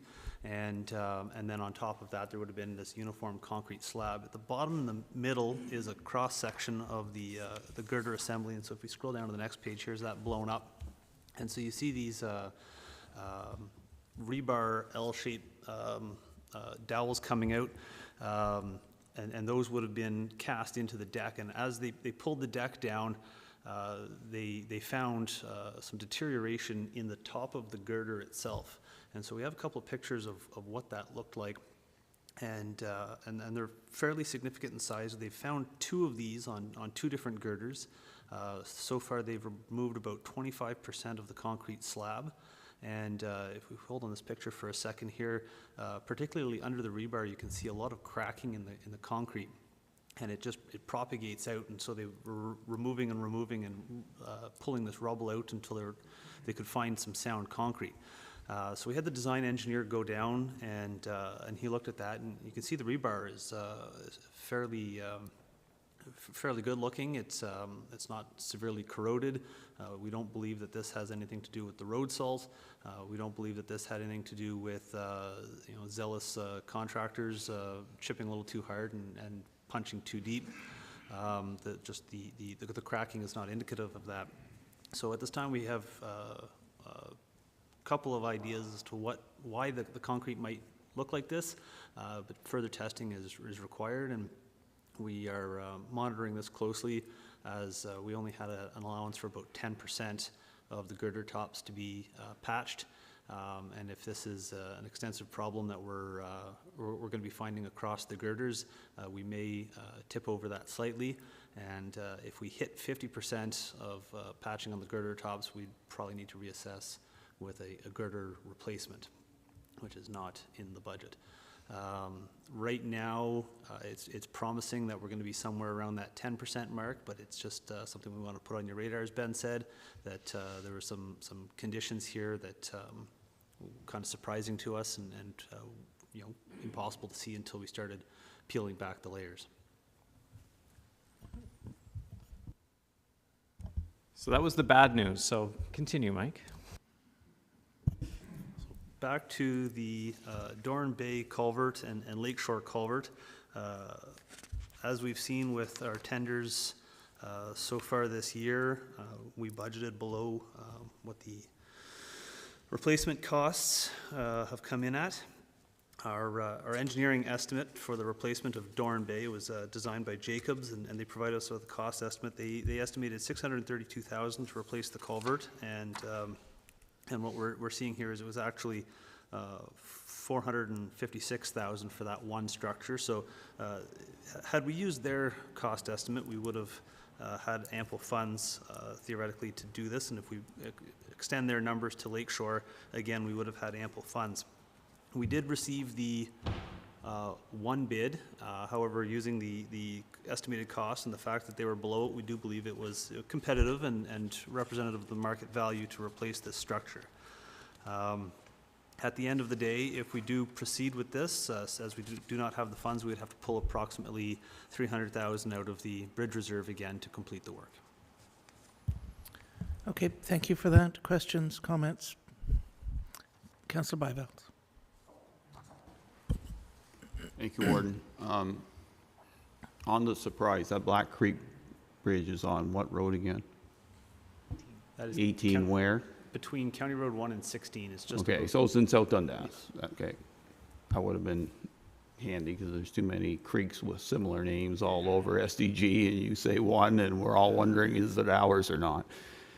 So in your professional opinion, do we need, how much more money do we, what's the worst case scenario on that bridge if we had to, if things go south here and we have to keep on fixing and fixing and fixing? Because, you know, as you say, that 10% is not a big sleeve when you start doing this kind of work. So that's my initial question, is to make sure that we as council are comfortable. We know that we're gonna if we're gonna blow budget on one bridge and then all of a sudden we're gonna delete more reserves. And I know reserves are there to spend, but it seems like we've been doing that very often this year as a council, and it's the first year in a long time, so we're not really comfortable with it. But you got to do what you got to do. So that question first, and then I got a series on the other replacement. So yeah, I guess if it gets to the point where we have to replace the girders, we're talking about a superstructure redesign for that bridge. If I'm being honest with you, like we're not even at the stage where we've kind of looked that far ahead to see what that costs or what that looks like, or even if it's constructible this year, quite frankly, because I've heard from some of my colleagues the challenges of getting, we recall last year we had challenges getting railings. Like if we end up looking at some kind of, are all the girders accounted for and purchased and sold this year? So I don't even know if it might end up that County Road 18 has to be closed for a part of the season. I don't know. I genuinely don't know, and that's, I think, the real reason why we wanted to bring this to council's attention right now, is kind of give you a heads up that this could get ugly. It's looking promising just based on how things progressed from Thursday afternoon to this morning even. They weren't finding any new areas, so just coincidentally where they started working was where these things were showing up. Hopefully that's the end of it. And we don't have costs at this moment. It's something we are going to be working on and make sure that we have the answers for council whenever we do get to that point. Just 1 second, Councillor. Is that bridge closed right now? It's currently staged construction, so one lane remains open. 1 lane. Okay, thank you very much. Go ahead, Councillor Byveld. Thank you, Warden. So that one's west of 9 Mile Road, correct? West of Broad Grain? There's one just west, and I haven't driven that way lately, but we all know that Broad Grain, that commercial operation has grown significantly in the last number of years, and closing that bridge in that place is going to not only, it will impact more of their farm customers than the truck traffic. Truck traffic tends to go either back east on 18 or takes 9 Mile, and I don't even want to talk about that one. That's our problem. But I think the communication plans to be very, we can't wait to the next council meeting if things are going to go south, because it's going to be big. Okay, thank you on that. So on the Dorn thing, and right now the plan is to close 2, correct? How many days is it going to take for that to be in and out? We are giving the contractor 14 days, and it shouldn't take that long. It should be closer to 12. Okay. And I understand that's the most economical way of doing it. However, you're closing down a major route, and it's a major truck route. And I can almost live with it, but not quite. If they start taking Flag and Zirin to 16 that's going to spell trouble. Your EDR, if it ever happens, will be trouble in Dixon's Corners in Williamsburg for turning. So there's lots of challenges with this, of shutting this road down on a full scale. And I'm not, as I said, I'm not really comfortable with that. And how much would it have cost us to have done the staging on that? Or is it staging possible even on it? Well, it could be possible, because you did Flag Creek as a stage about 5-6 years ago.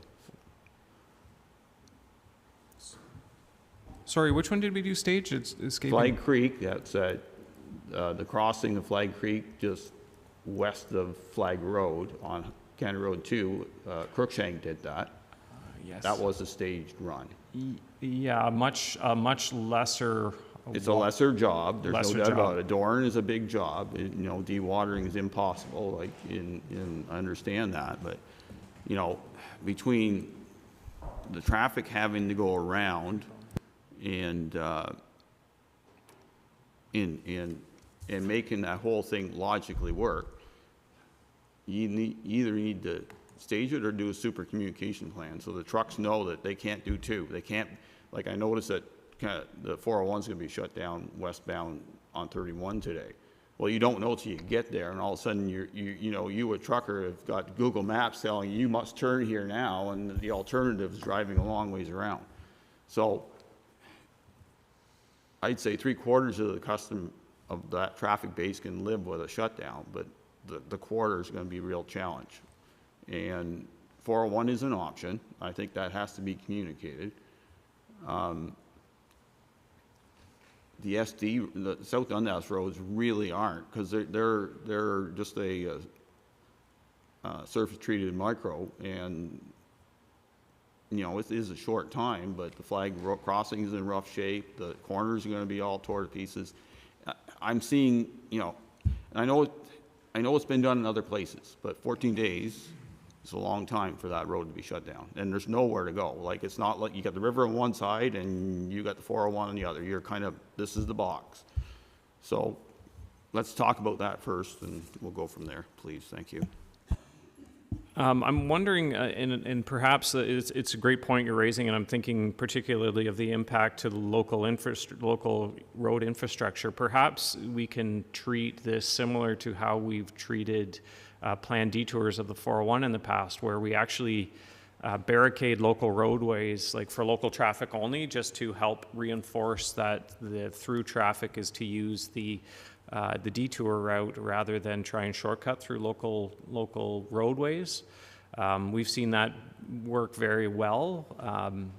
Yeah, I think, like, I wouldn't even compare this project to the Flag one, and although it was, yes, stage construction on two, just that ability to stage it with, you've got the platform there, but in this one you're in the middle of that causeway, and I just don't know how you can technically I'm sure there is a way, but I just can't even imagine the price of doing it that way. So, to be perfectly honest with you, it's something we can have a discussion with the contractor on to see if it is feasible, but I don't even know if it's something that is feasible. So we can bring that information back to council for their information and potential action on at our next meeting, if that's something council would like to do. But I recognize that this is a crappy detour. This is a really crappy detour.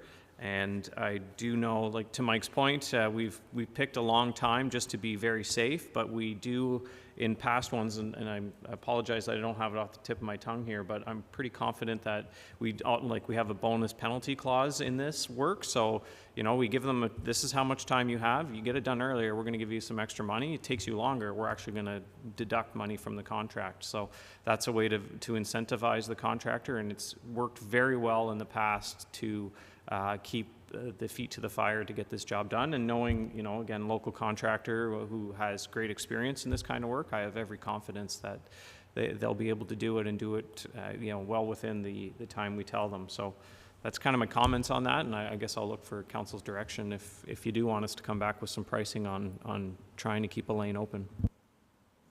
Go ahead. Thanks, Warden. speculating it's going to be, we're already over budget, so it's kind of hard. We should try to do it best we can. I'm not going to sit here and put the roadblock literally up, but if we have a super communication plan and how we're going to get there, maybe that'll work. You know, we detoured around the bridge here east in Cornwall and did that, so it's possible, but, you know, the old highways are the biggest challenge of just blocking right off. Other roads, not so much. Usually there's an alternative, but this one, as you say, it's a challenge. It has to be done. I'm not saying here it doesn't, because I know that that's been a challenge. I have no issue with shutting down Lakeshore Drive. That is just a super minor inconvenience. But County Road 2, especially during timelines of when you think they're going to put the shovel in the ground and shut her down. So the working window for this starts July 15th. And in the tender for this, we indicated that they had until the end of August to complete it. And otherwise, additional damages would be incurred because we didn't want to impact the school busing. Okay, well, that makes sense, but you're also impacting the tourism season, you're impacting, you know, the trucking route that does use that as a local road to get to the Cardinal plant and other things like that. But as I said, there's alternatives as long as people know, they'll figure that out very quickly, but you're going to get a lot of grumbling, and you're probably not going to get grumbling as much as we will at our end, wondering what the heck we were thinking of doing those kind of detours, and especially 16, 18, and 31. Like, they're not going to make it all the way to 18. They're going to take Rowena straighter, and that'll be us again. So that's your. Okay, Councillor Bivalds, is it possible to work out the details of that sort of offline? And in the interest of, you know, moving this forward? Yeah, I'll leave it the rest of the council. They've heard my comments, but yes, it's site specific, but it's in my backyard, and you see it every day. So you could never do this on 31. Like, there's places you do staged, and there's other places that you put up the roadblocks and drive on. Yeah, it saves a lot of money, but you got to think of how everything works in the big scheme of things for traffic and economic stuff. So, okay, hopefully they can work something out with you. Councillor Gardner. Thanks, Warden. I agree with Councillor Bivalds. I know it's only 2 weeks, but we are adding 21 kilometers onto somebody's trip, and with the price of gas, if people are not aware, they are going to lose their minds, because that's a return trip. That's 42 kilometers, right? That's almost a trip into Cornwall from Morrisburg. So I'm hoping that whatever can happen, the communication plan, including signage up and about the potential about running around and everything, that's going to have to be mapped out big time, because people are sensitive now with driving. And, we're effectively almost adding a toll, if you will, with 21 kilometers detour. That's a big detour. So I know it's necessary in most cases. I understand, and it's a big project, but that's a massive detour. That's not a couple of kilometers out of the way. Like, that's a massive, even for time. So the education plan will have to be, the communication plan will have to be pretty robust, I would think. Okay, thank you. So Ben, or council members, I'll ask you this. Do you want this to come back in front of you, or are you good with the Transportation Department working with South Dundas offline on this? Offline? Okay, very good. So you have the motion in front of you. It's been read. All in favor of the motion?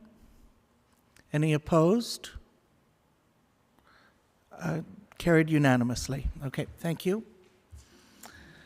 Madam Clerk, if you could please read 8.3 CCTV storm sewer.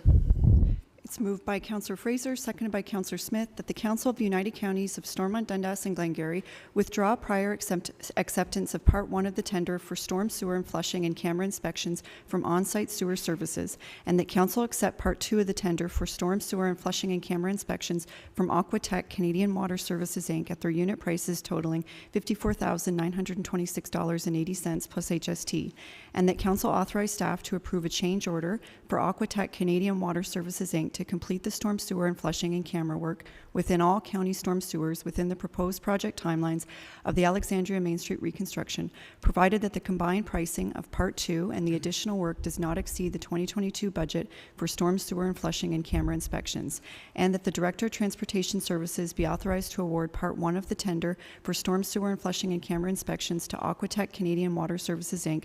at their unit prices totaling $54,122.84 plus HST, contingent on receipt of funding from the Federation of Canadian Municipalities, and that the Director of Transportation Services be authorized to sign all necessary documents to give effect to the contract. Thank you, Madam Clerk. Turns out nothing is simple these days. Go ahead. So what we had here, as you may recall, the work was awarded to on-site sewer services, and we're in the process of getting their insurance certificates and working out the contract document, and they decided that we're no longer interested in the work, and they walked away. So we had plans to use the CCTV footage from Alexandria to support a project, reconstruction of Alexandria Main Street in the near future, and their award of that project was within our budget and would support that project. Unfortunately, the second low bidder, Aquatech Canadian Water Services, we cannot afford to award them Part 1 of the Alexandria work because their pricing was too high. However, we are asking that you award them Part 2, which is South Glengarry, and that you approve that we can pursue just the part of Alexandria, the storm sewers in Alexandria, that would go on to support the reconstruction of Alexandria Main Street, so that we can continue to obtain that information. And of course, should the Federation of Canadian Municipalities funding come through, that we use that to round out the project and maximize the amount of CCTV footage that we could obtain this year by adding on. It says Part 1 here, it should say Part 3, which would have been South Stormont. And so we believe that we can get South Glengarry, South Stormont, and just that section of Alexandria through a combination of our budget and the FCM funding this year. Thank you for your report. Questions, comments? Seeing none, all in favor of the motion? Any opposed? Carried. Thank you very much. Number 9, bylaws, 9.1, personnel policy, manual updates. Madam Clerk. It's moved by Councillor Fraser, seconded by Councillor Gardner, that bylaw number 5352, being a bylaw to adopt revised policy number 1-20, a comprehensive personnel policy manual, be read in open council, signed and sealed. Thank you for that. Tim, you can speak to this. Great. Thank you, Warden Williams. Good morning, everybody. This I won't take too long on this one. We had a lengthy discussion at the last committee of the whole meeting, which I believe was held on May 3rd, where we went through the policy, the changes. You'll note in the revised draft, I've included those changes that were specified by council at that time. And then on Friday, the clerk sent around, there was some minor tweaking done to the section 23, which is the authorized leaves of absences. So that covers short-term disability and long-term disability. Those tweaks were, he reworded a few things for clarity, separated a couple sections, and added a new section 23.2.4, which essentially says employees must participate with our short-term disability management, that's LifeWorks, so with the adjudicator. So that's a new section. And then, as I said, essentially it was tweaking a few words here and there. So all in all, I think we've got a good document now. We've, as I said, we spent several months going through the whole thing, making sure it's reflective of legislation, best practices, and I think we've got a good document now that we've always had a good document, but we've got a better document that addresses things like, we've got the new sub-program and holidays and things like that. So if there's any questions that any member of council has on it, I'd be happy to answer it. Thank you. Thank you for your report. Any questions or comments? Seeing none, all in favor of the motion? Very good. Thank you. Great, thank you. Okay, on to 9.2, right to disconnect policy. Madam Clerk. It's moved by Councillor Armstrong, seconded by Councillor McDonald, that bylaw number 5353, being a bylaw to adopt policy number 1-38, being a right to disconnect policy, be read in open council, signed and sealed. Thank you, Madam Clerk. Tim, you can speak to this? Yes, great. Thank you, Warden Williams.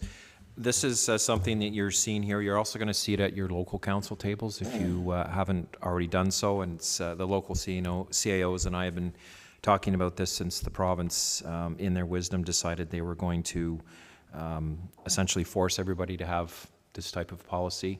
Certainly, it was in my conversations with staff and the warden, this kind of thing has never been a problem here.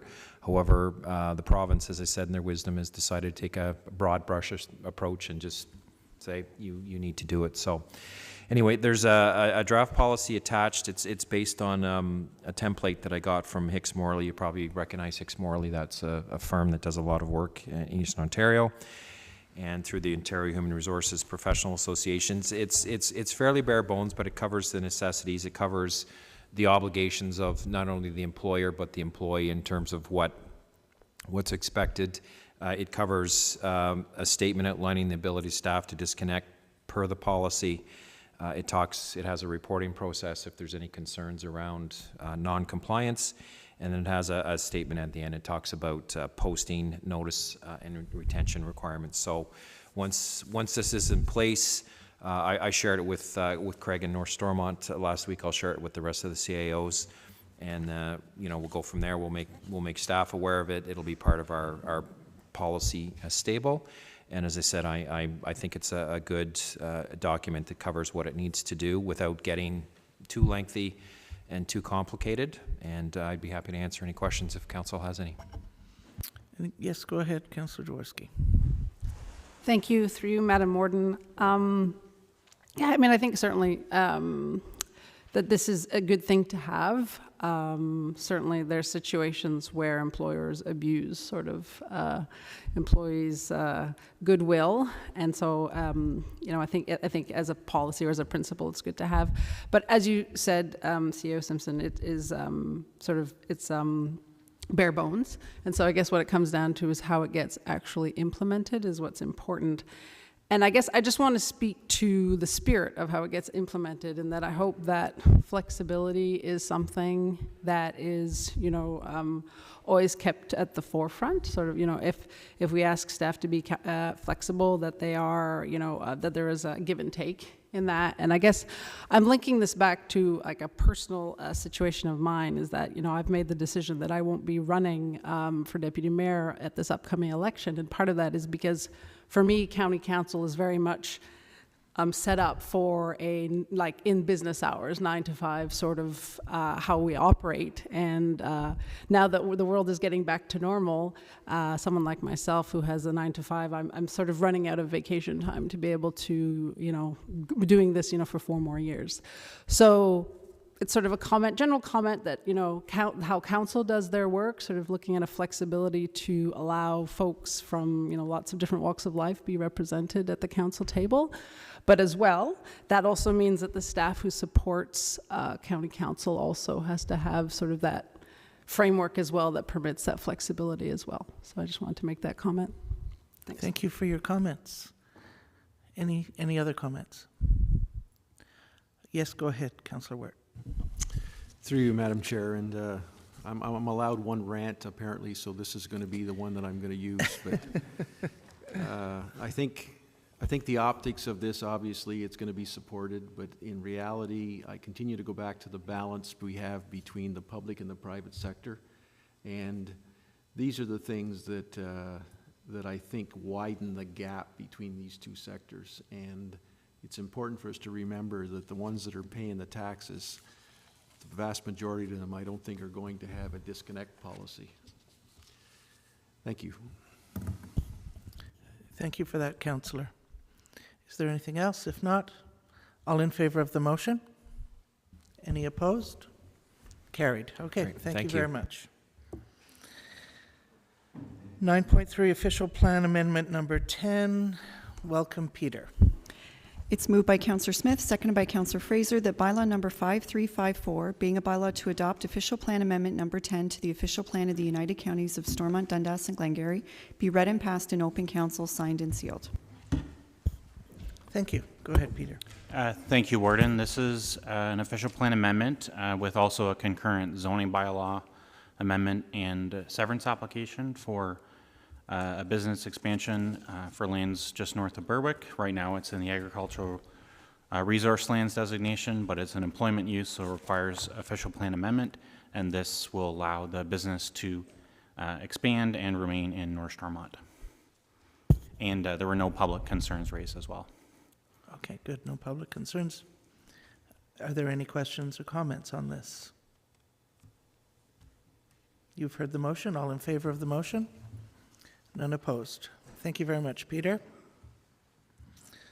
Consent agenda, Madam Clerk, if you could please read the resolution. It's moved by Councillor Gardner, seconded by Councillor Armstrong, that all items listed under the consent agenda section of the agenda be received for information purposes. Very good. I take it that nobody wanted to pull anything out of there, so I will ask for the vote. All in favor? Carried. Thank you very much.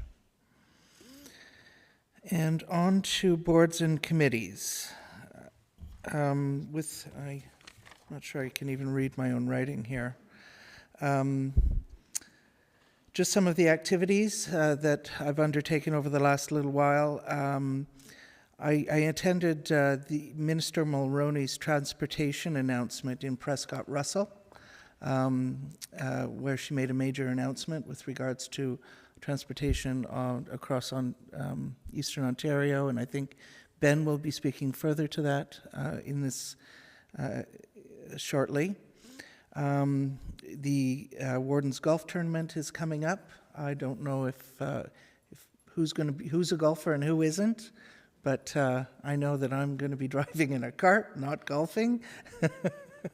So if you want to come with me, you can if you don't golf. But I hope to see good participation from members that do golf. SDNG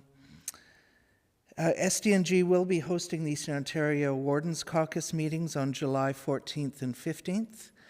They'll be coming to SDNG for the first time in how long, Tim? Since 2019, so it'll be nice to host the wardens here. Last week, Tim and I were at the Eastern Ontario Wardens Caucus meetings in Renfrew County.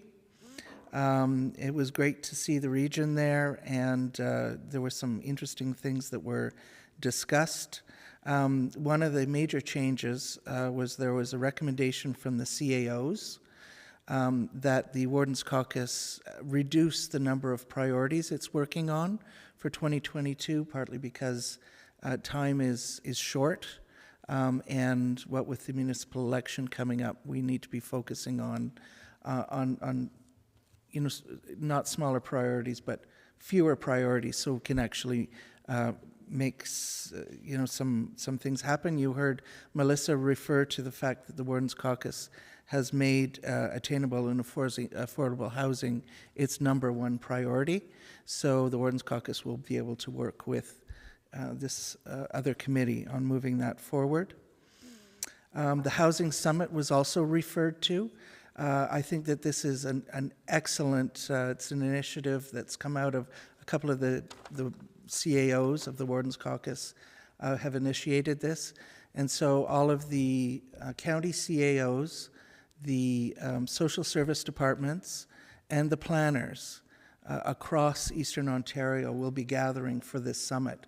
So there'll be a lot of people around the table. But the good news about this is that what they'll be looking at are regional and collaborative solutions to this issue, and we'll be looking at what can be done sort of like I said, as a region, but it'll also inform what is going to be lobbying efforts that the Eastern Ontario Wardens Caucus will be lobbying the provincial government at the AMO conference. So what comes out of this summit will be very useful information that we will then be able to use for the lobbying efforts. So I think it's a terrific initiative. And I think that's it for my warden's report. So do we have something from the Joint Liaison Committee? No? Councillor Armstrong or Councillor Bivalds? No meeting. Okay, very good. The Library Board.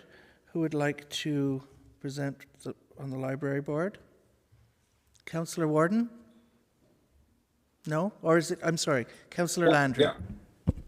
Through you, Madam Chair. So basically, there was a contract extension to our strat plan. So the motion was passed to get Latter-day Communication, which were hired to do our strategic plan, to extend the contract to include review of both our mission and vision statements. So that was passed. We'll be requesting proposal to our to do an organizational review, which was discussed, and as well as we usually deal with one review of a policy, which was done. And lastly, there was just brief discussion that will be brought back in regards to reviewing our website accessibility plan. So there was a brief discussion, and we'll be discussing it further at our next library meeting. Thanks. Thank you for your report. I'd also like to note that the library, SDG Library, was present at the Journée de la Femme in Alexandria on Sunday, I think it was. Saturday? Anyway, they were there, so it was great to see that set up. Police Services Board, that would be you, Councillor Wirt. Yeah, through you, Madam Chair, I believe I missed the meeting if there was one. So, The next meeting's June 8th. so anyway, Okay. nothing to report, and, okay, thank you. Very good, thank you. Eastern Ontario Health Unit, Councillor Gardner, nothing to report. Glenstordon Lodge, is that either Councillor Bivalds or Councillor? Can you hear me? Yep.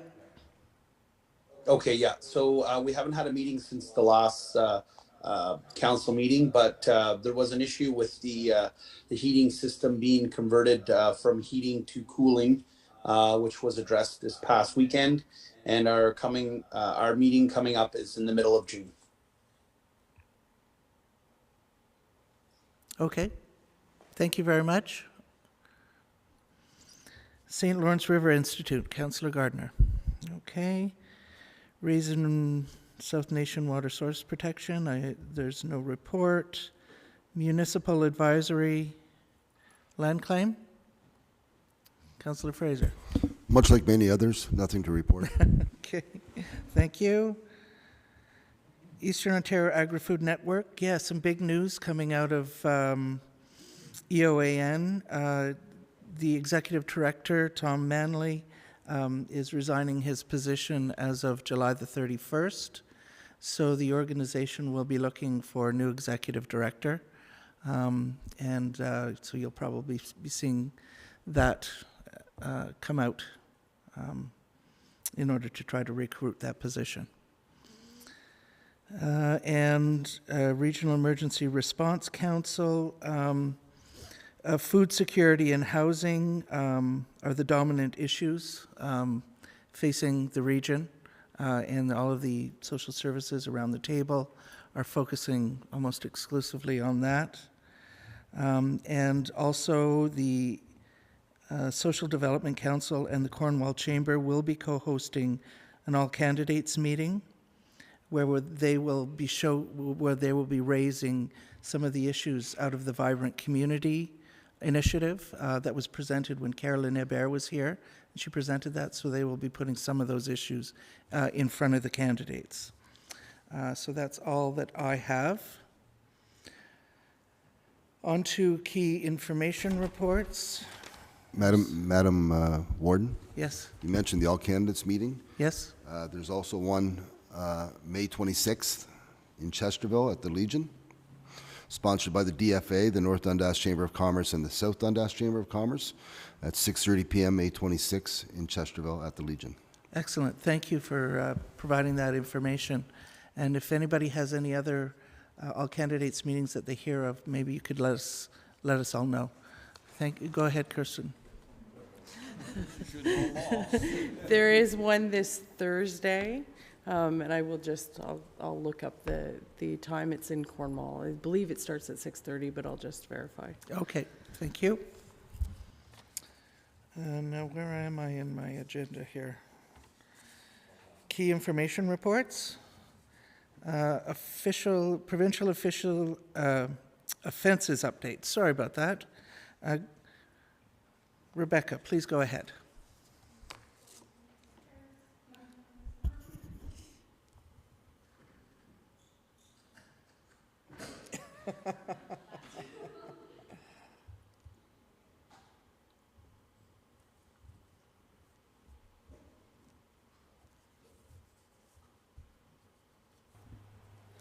Okay, I do realize that with the time, and I only have about 6 slides to present, so just to give council an update, last council meeting, Councillor Byvelds had mentioned we had a joint liaison meeting and brought up some of the concerns that we had regarding provincial offences and some of the changes that are coming. So I'm going to give council a brief update on those changes. I won't go through the agenda too much. It's just we're going to be talking about the fines, the quantity of tickets, some Provincial Offences Act changes that have come down from the Ministry of Attorney General since COVID started, the changes to our court administration, the download of Part 3 matters, and revenue expenses are stats of where we're at. For councils, just to reiterate, since 2001, the county has been responsible under the Ontario Court of Justice for the administration and court functions for most Provincial Offences Act charges within SDG in Cornwall. The Provincial Offences Act governs how charges are processed and prosecuted, and types of charges would include Highway Traffic Act, Compulsory Automobile Insurance Act, Environmental Protection Act, Occupational Health and Safety Act, Trespass to Property Act, Tobacco Tax Act, and Emergency Management and Civil Protections Act. Those are just to name a few. There are very many that are also involved. Charges are issued by various enforcement agencies, including policing agencies and various ministries. Policing agencies include the OPP, Cornwall Police Service, Cornwall Regional Task Force, various ministries such as the Ministry of Transportation, Ministry of Labour, Ministry of Health. We also receive tickets through the Eastern Ontario Health Unit and bylaw enforcement, which could be building code as well. There has been over a 70% decline in tickets since our highest year in 2006. In 2006, we had almost 30,000 tickets that we received at the court administration. OPP is the largest of the agencies, and they have the greatest impact on the quantity of tickets that are issued. We have the SDG Police Services Board has supported the OPP Regional Speed Task Force in late 2021, early 2022, which may provide increased tickets in 2022 depending on how that task force rolls out. Our court location is designated a bilingual court under both the Federal and Provincial Languages Act. However, defendants can request their trial be heard in any language that they choose, and an interpreter will be provided for the defendant.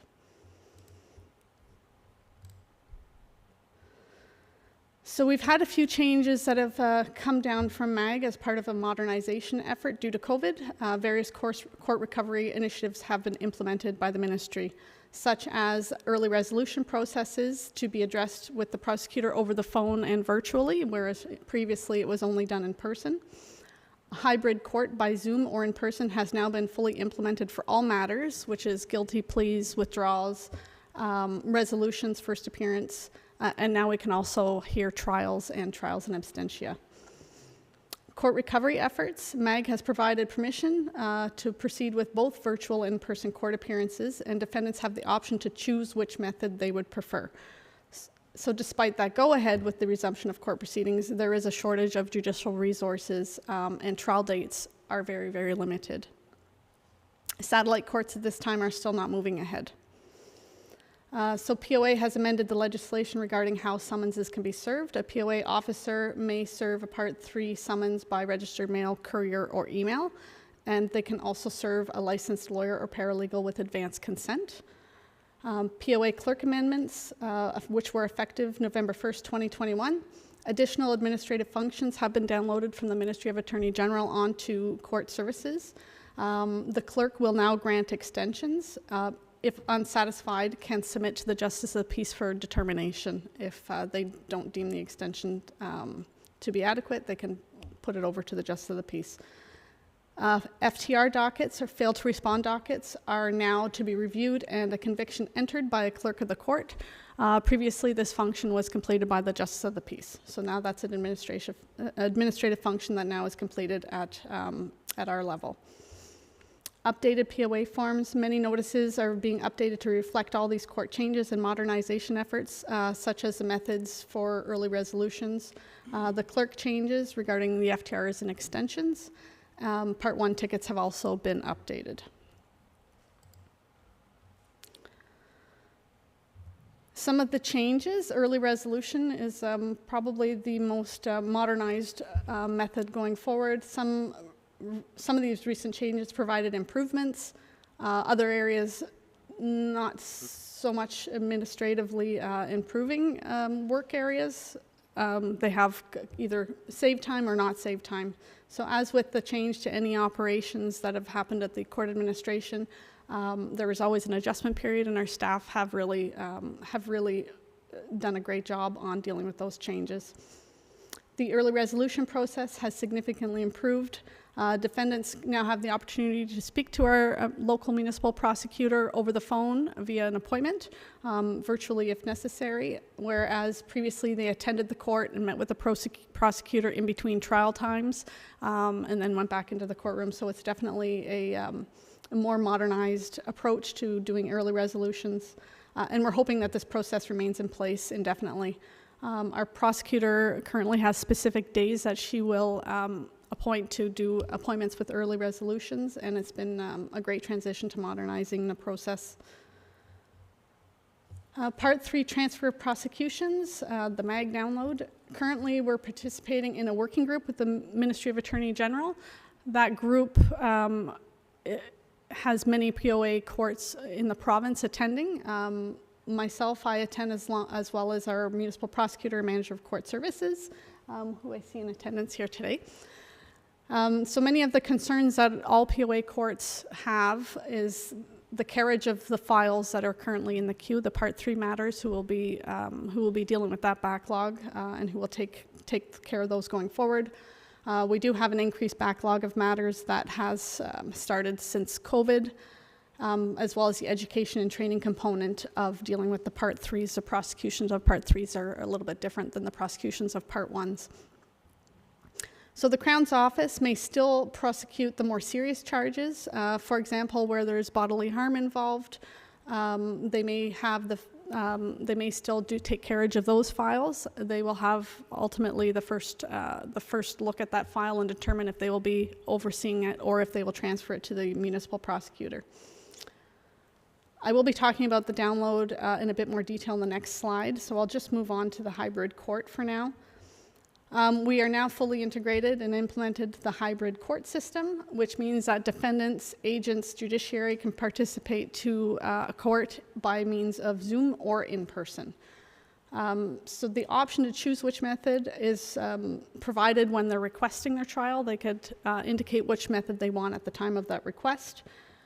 Should the defendant, however, show up for their court date, we do have the resources available for them to assist them with setting up for their Zoom court that they had requested. The hybrid model requires 2 staff members in the courtroom to function, one provide court clerking functions and the other to administer the Zoom environment, which is also quite time-consuming, bringing defendants in and out, helping the judiciary and the prosecutor, and we have Zoom rooms, and there's a lot of work involved there. So, and kudos to staff for getting that done so well, because I don't think I could do as great of a job as they can with the zooming. Zoom Court began officially November 23rd for first appearances and now trials. We weren't able to do trials by Zoom previously, so as of November 23rd, we could do trials in absentia as well, so I'm very happy to get those going. All of these changes have drastically changed the way court is now administered, doing it by a digital means as well as in person. The work involved with becoming more electronic and more digital is actually more time consuming in many areas in the provincial court because we are still very, very paper based, and there's not a whole lot of ways we can get around that. You receive a ticket at the side of the road, you receive a piece of paper. There's no digital option for that. Whenever the judiciary endorses or provides their signature at the back of those fines, those get recorded and those have to be maintained for, I do believe, 40 years after they've been endorsed. So we keep them for quite a long time. One of the other changes now is notices need to be sent with shorter time frames because our trial dates aren't, we don't have a whole year of trial dates in advance now. So we provide notices to defendants and agents in half the time. So we now email defendants, agents, agencies. So we have to have a lot more work involved when we start setting up those notices and sending them out. Previously, they were mailed for a date that was 2 months away, and you just put them in an envelope and mailed to all parties. So it's a little bit more time consuming now. Part 3 matters. So we are hopeful that the backlog of Part 3 charges can be addressed in 2022. However, with limited court dates, it might not be possible. For instance, a Part 3 charge may be set for a 3-day trial. This could be in the event where it could be a bodily harm charge. In a case like that, we may need to set aside 3 days for a trial to deal with that one matter. In the past, we would have requested additional dates and an additional justice to reside over these matters, so we don't interfere with regularly scheduled court. However, now that one trial will essentially bump the days that we have in our regular scheduled trial because we don't have the availability of trial dates. So those matters, we could potentially, on a regular court date, we could have 100 matters on that day, but now if we have to bump it to deal with a Part 3 matter, those will get pushed to a later time. A transitional working group meeting was held on March 1st by the Ministry of Attorney General with many POA court managers and prosecutors in attendance, including our municipal prosecutor and our court services manager, which I'm very appreciative of that. Our municipal prosecutor has been a big part in defining the challenges that will be presented to all POA courts with the download of the Part 3 files. MAG has not started a formal process to amend the MOU for municipal partners, but they're encouraging communication with the local Crown's office to happen with all those individual POA courts to facilitate the transfer readiness of the Part 3s. It's anticipated that these transfers of the Part 3 matters will occur in a phased approach through 2022 to 2023, although there's no specific date that has been provided. We held a meeting with the local Crown's office on March 29th to discuss the current challenges of the transfer of Part 3s to our POA court, including the lack of judicial resources, backlog of files, court scheduling challenges, and the transition to hybrid court, as well as staffing constraints. The transfer of Part 3s at this time would result in additional costs for POA and would increase the backlog due to one Crown overseeing all the files, opposed to 2 Crowns who are both now working full-time to deal with both the Part 1 and Part 3 matters. The Criminal Law Division of MAG has developed an education program to support transfers to municipalities, which will address the significant differences in how to prosecute Part 1s and Part 3s. Our municipal prosecutor has attended that training session. I do believe it was held in April of this year. And just to illustrate, I did provide a graph on the slide to illustrate where the Part 3 matters are at, the quantity of Part 3 matters that still need to be heard. As of March 31st, there was 638 Part 3 matters in the queue to be addressed, some of which will require multiple trial days for one single defendant, but it depends on the charge, of course. Pre-COVID, this list would not have been more than 200. So there is quite a few matters that are still sitting in the queue, keeping in mind that we did not have any trials from March 16th, 2020 up until November 23rd of 2021. So there was a year and a half of matters that could not be heard. So we're just getting to them slowly. And to just, illustrate how much the need of trial dates is required, we still have very limited trial dates because we have very limited judicial resources to provide us with those trial dates. And it's really beyond our control. We don't have any say in getting those court dates. We do have a lot of emails back and forth and nudge to the ministry, but unfortunately we don't have a set schedule for an entire year. And this, I know I provide a revenue versus expense thing at budget, but I just thought since we were talking about just an update, I just wanted to provide a quick illustration of our revenues and expenses. Revenues are very much dependent on the tickets that are issued, but also the tickets that are paid. We record the revenues once the tickets are actually paid. The decline in tickets directly impacts the revenues that is received to the county. There's been other factors that haven't provided quite such a reduction in revenues. Even though the tickets have gone down, some of the charges or the set fine amounts have actually gone up. So stunt driving would be an example, or handheld devices. The fine amounts for those have went up, which has provided increased revenues based on those types of charges. And I'm just going to talk about the workload increases in the next slide. So before I get to asking the questions, I just wanted to provide a little update that I thought of yesterday and added this at the last minute. Due to the increased administrative functions of court that I've mentioned throughout this presentation, staffing is a challenge.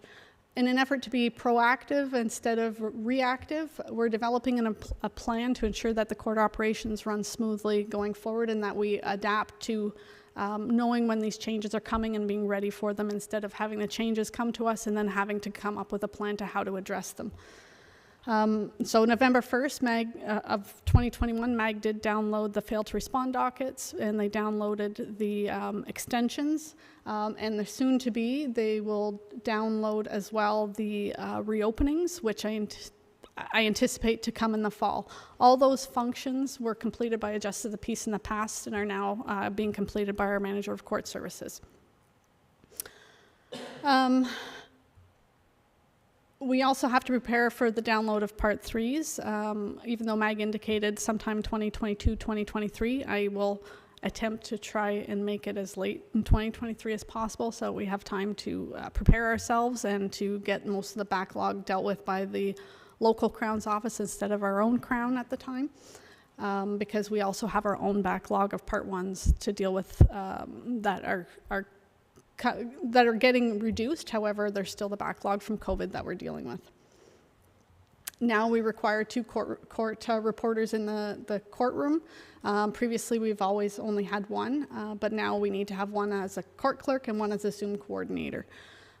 Trial coordination is being completed by our Manager of Court Services.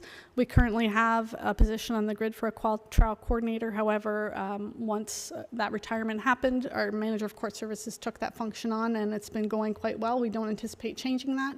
But just as an indication of how trial coordination is quite a process, when we're scheduling a trial, we need to ensure that the agent's available, Crown's available, defendant's available, witness available, policing agencies available, and when one of those are not available, we start all over and find a new trial date that works for everyone. So there is a lot of work involved in that as well.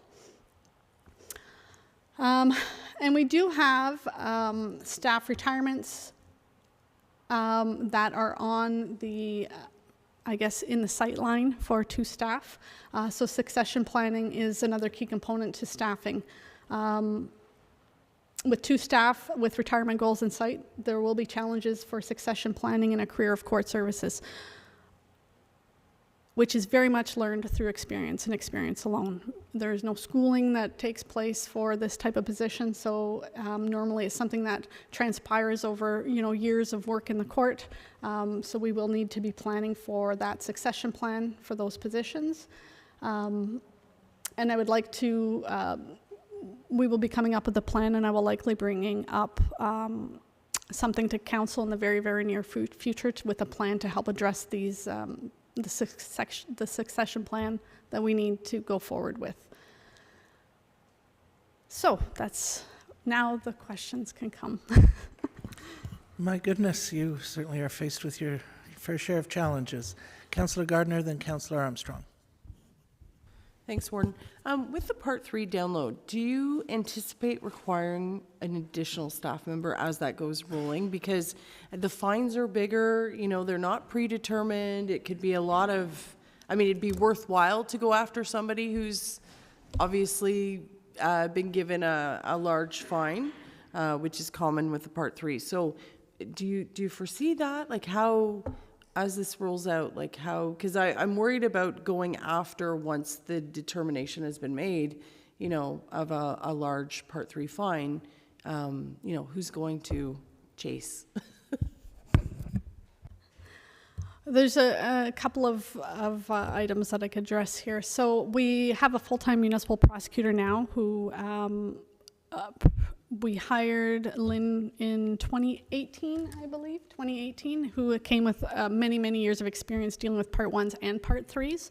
The last couple of years, mostly Part 1s, since the Crown was currently doing Part 3s. The anticipation was that when Part 3s were downloaded, with the backlog that was currently pre-COVID, it would have been adequate for our municipal prosecutor to deal with both Part 1s and Part 3s. So the workload would have been sufficient, with possibly an administrative help to deal with disclosure and some of the other administrative functions that come down.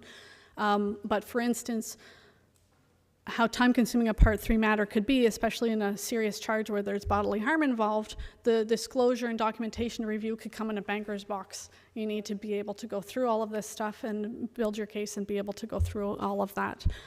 So right now, with if it was downloaded to us right now, we would have to hire a second prosecutor, because we would.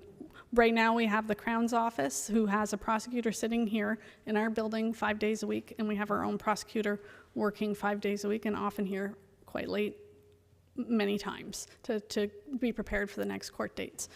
And that's dedication, but overloading what little hours you have, it's impossible to make these two full-time positions into one position right now. So we are really advocating that the backlog of matters of Part 3s get dealt with before the transition occurs.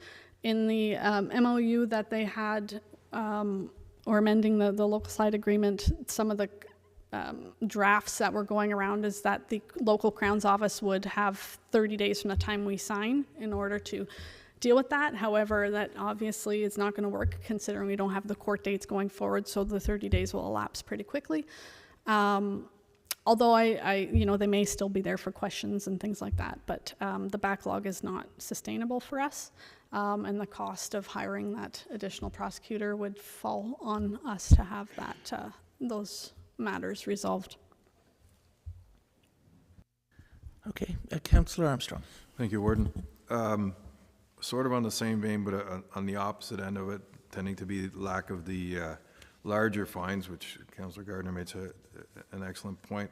But also, I'm just wondering if you guys have had, you and your counterparts have had any discussions just in general and thinking forward to what is most likely going to be in addition to the loss of revenue with the lack of renewing our stickers in Ontario. I know we have problems with tickets not getting paid from out of province, but this as well. I mean, for me, it was like a personal GPS for where my son parks every time I went to get a sticker renewed. So at least you captured those dollars. I think as well, there's real potential for loss of revenue with your already stringent guidelines and problems that you have for getting any sort of revenue for us at all.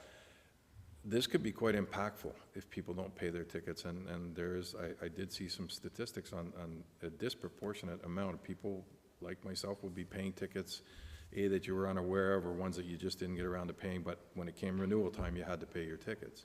Have you guys had any even just high-level discussions about what sort of plan you could put in place to mitigate this? The court administration side is mainly about the administration of justice, not the revenue itself. I feel like I'm wearing two hats here, so I'm trying to keep them separate. So when we talk about the court side and the administration of justice, we do have a collections officer. We do deal with 3 collection agencies, 1 in Quebec, so that we are able to have a better means of chasing the outdated fines in the province of Quebec. We are, this is a question that's coming out as well in this municipal working group, this transitional working group, on the costs that are eventually going to come down in addition to this transfer. We're asking questions about if there's funding available from the ministry. I really don't think there will be, but those are questions that are coming out of these, the woodwork. But they have talked about for many years, and whether they do it or not, it will take time. It seems to move very slowly. Some of the fines are added to the Ministry of Transportation site, so you can't renew your license until those fines are paid, or your stickers. And it's my understanding, even though that the removal of the payment for stickers has come out, you still have to renew your plates. So that was something that's still coming through, that I'm getting information on. But even renewing your plates, not paying a sticker, you won't be able to renew your plates. How does the province or the policing agencies know? I'm not sure if there's still a sticker that goes on the plate. Would you know that? Yeah. I can address that. They run the plate, and the plate will tell them if it's been renewed or not. Okay. So I don't know. I better re-mention that here. So with the plate, when the officers run the plate, it will indicate that if the plate has been renewed or not. So then the officer would still be able to know if the plate was granted the extension for the next year. Did I answer your question? I feel like I might have missed something. Well, no, you didn't, but it's somewhat of an unfair question. I just was wondering if you had high-level discussions, because again, and for the amount of time, I'm not going to belabor this, but if they attach it to when you renew your license plate, well, that's still a hit and miss and sticking a needle, finding the needle in a haystack, because if you never stop that car and you don't run the plate, then you're never going to find the ticket. I guess the answer is no, but that's all right. Thank you. Just to mention a couple other things that we do here. The collections officer, we are able to put fines on a tax roll if it's a single ownership home, which does not happen very often. It has to be in the defendant only's name. So we have done that in the past, is add those fines to a tax roll.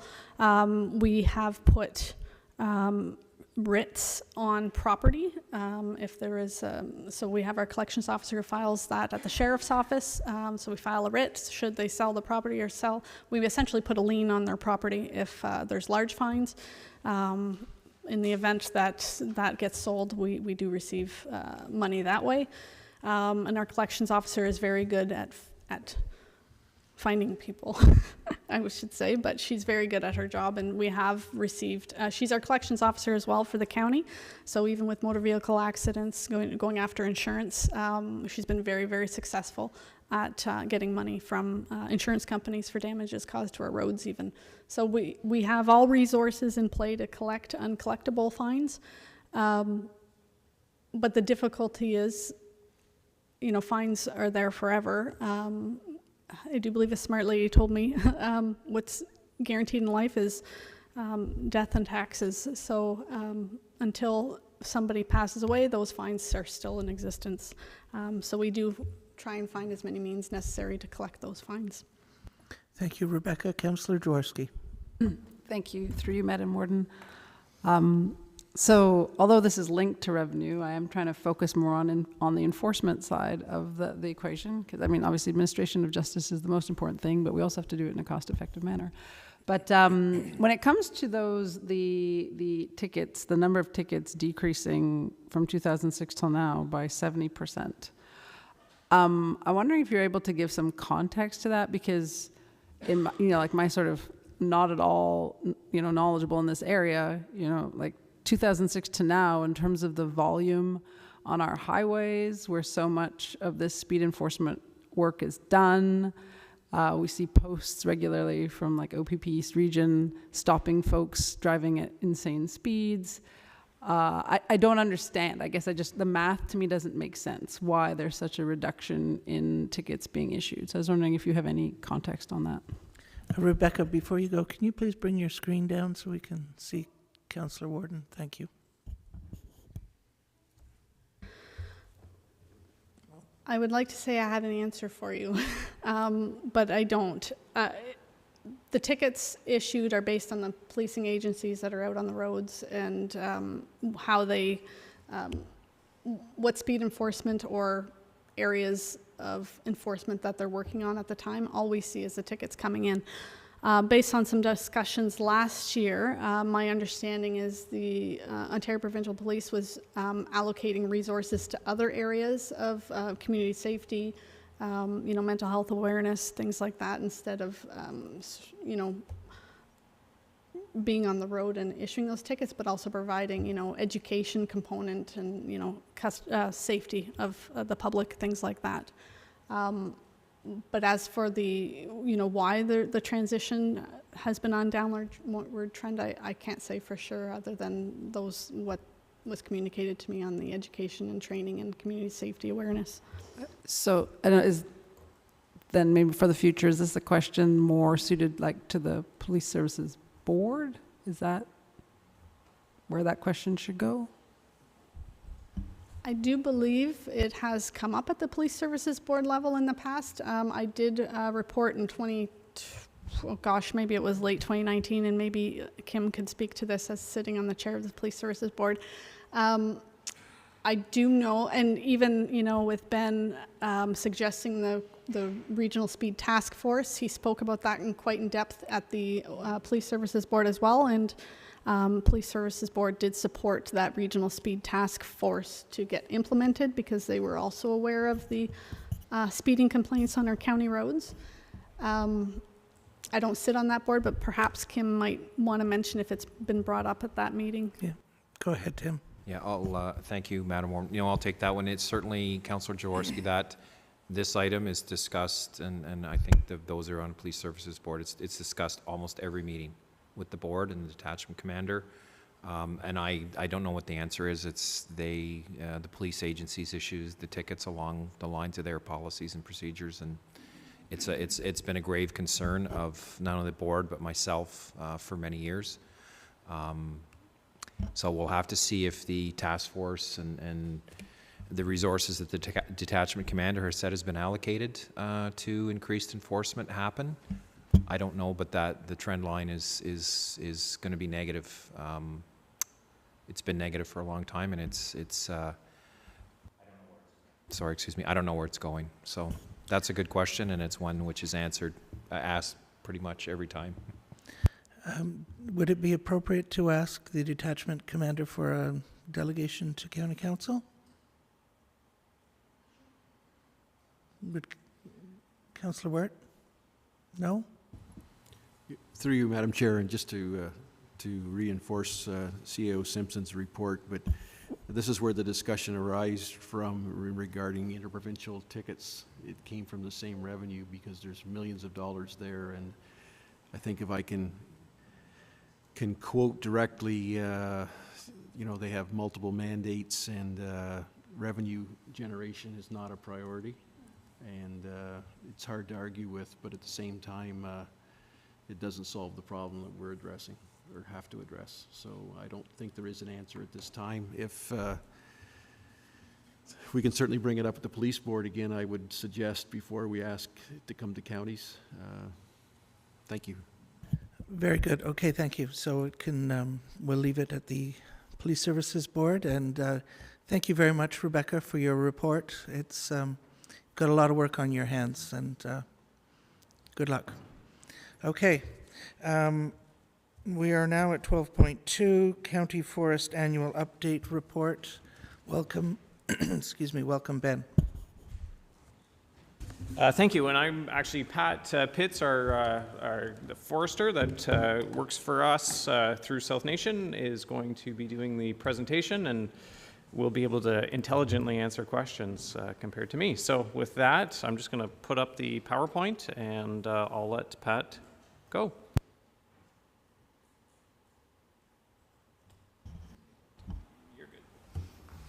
Good morning, everyone, and thanks for having me out to give you an update on the county forest. Next slide, please. You know what, I'm going to just steal this first. Yeah. Okay, the operations under the annual plan were carried out in compliance with the Eastern Ontario Health Unit's protocols for COVID once again in 2021. Next slide. In terms of forest administration, a few staff updates. We have,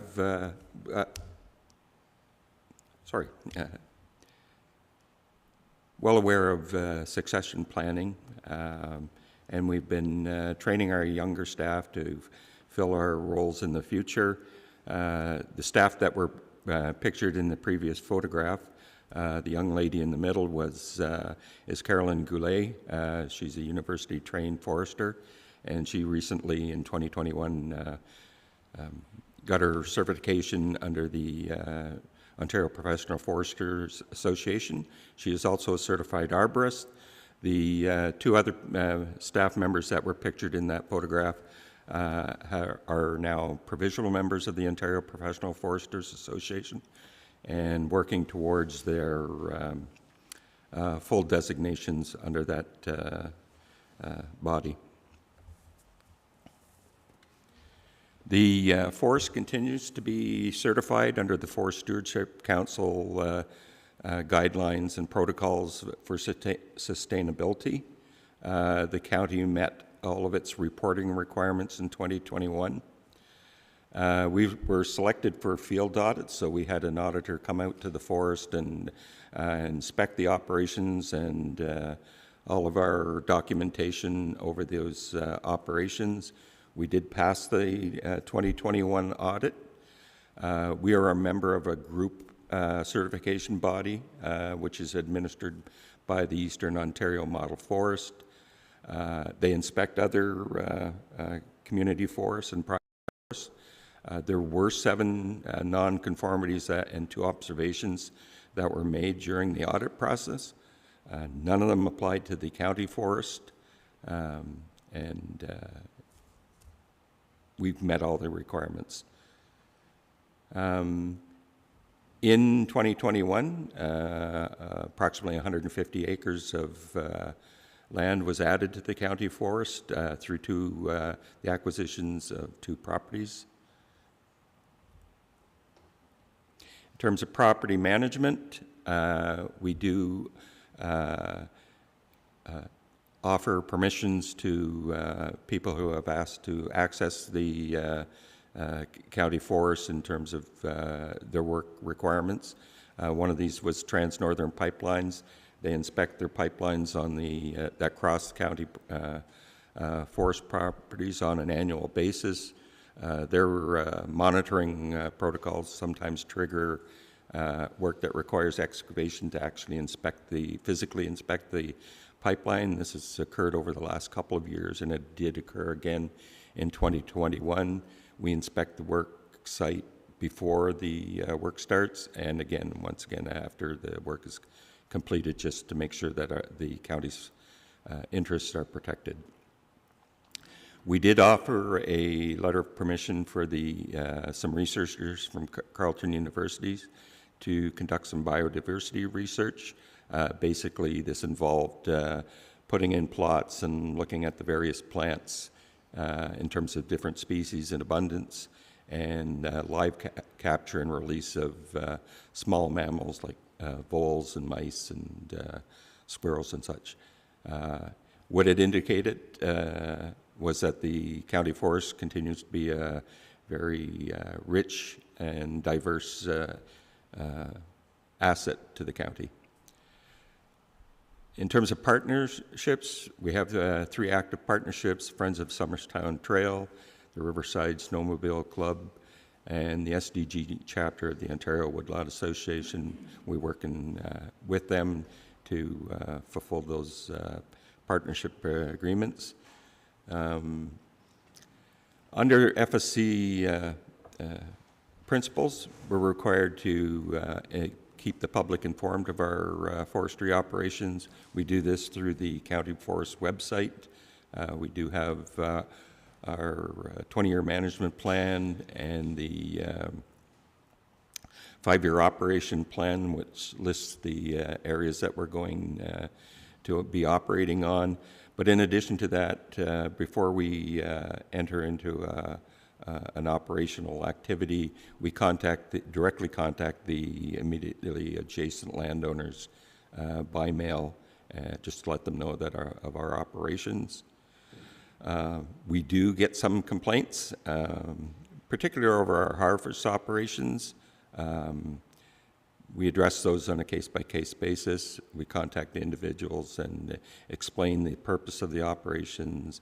And not all agree, but they do at least have an understanding of our forest operations at the end of it. Occasionally we do get complaints regarding life and property. Last year in 2021, an abandoned well was reported, and as the photographs show, when we first heard about it, we went out and inspected, immediately set up a barricade around the well site. The well was about 15 feet deep to the water. Not sure how deep it was beyond that, but we contacted a certified well decommissioner and undertook to address the issue immediately. Again, in terms of property management, we have 3 very active trails on the property, one being the Warwick Forest just east of Berwick. In 2021, trail usage increased once again. We had over 7,000 visitors to the trails. This was in spite of one of our forestry operations was located in the Warwick Forest, and we had to close the trail for about 4 weeks while we conducted that in February. The trails are inspected weekly, and any minor issues are addressed immediately. These may be such things as trees falling over the trail and blocking the trail. We immediately remove those. We've done some work with the Somerstown Forest. Again, trail usage has increased there. We did some tree removals in 2021 to assist the Somerstown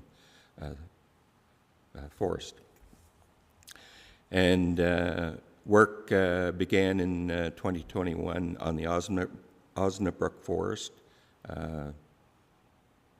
They began construction of the trail. They submitted a work plan to the county, and that was approved, and the work was commenced in 2021.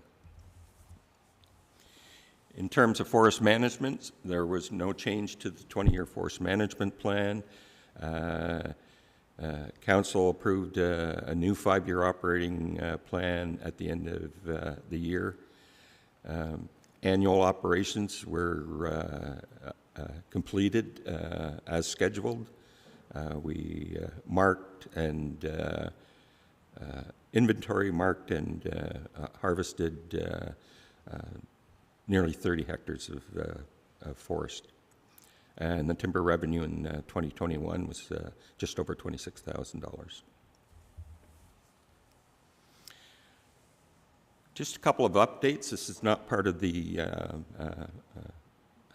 2021 reports, but I wanted to bring this to council's attention.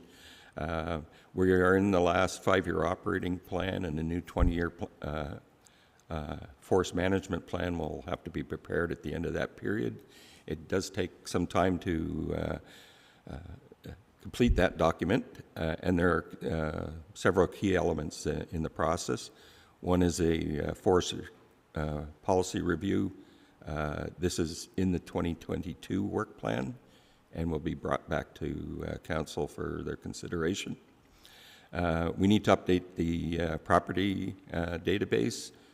This has been ongoing for the last 2 or 3 years, where we've updated the mapping on the properties. We're going through the actual legal property files to make sure that they're that everything in the plan is consistent with those documents.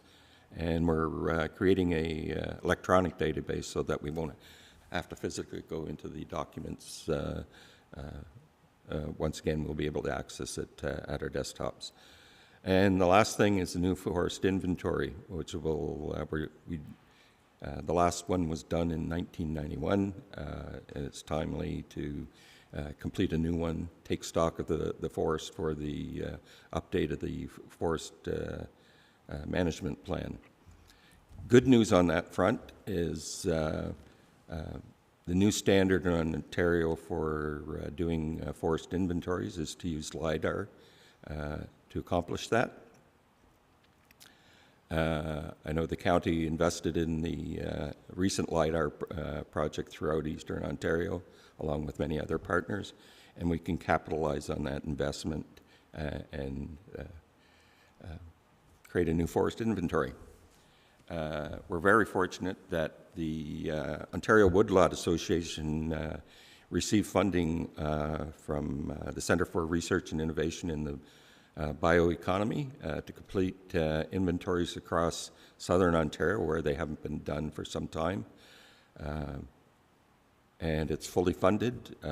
We can utilize the existing LiDAR now, and we'll have a new forest inventory to prepare that forest management plan at no cost to the county in terms of forest inventory. Excellent. That's good news about the LiDAR. Any questions or comments? Thank you very much for your report. Yes, Councillor Fraser. Thank you, Madam Warden. It's just a comment to Mr. Pitts, not so much about the presentation, although it's interesting. It's more to an opportunity I had on May 2nd and May 7th to be present with Carolyn Goulet at 2 events. And I just wanted to extend to you, as the manager, her. She is engaging, well-spoken, and represented well. And congratulations to her for that. Councillor Jaworski. Thank you. Through you, Mayor Warden.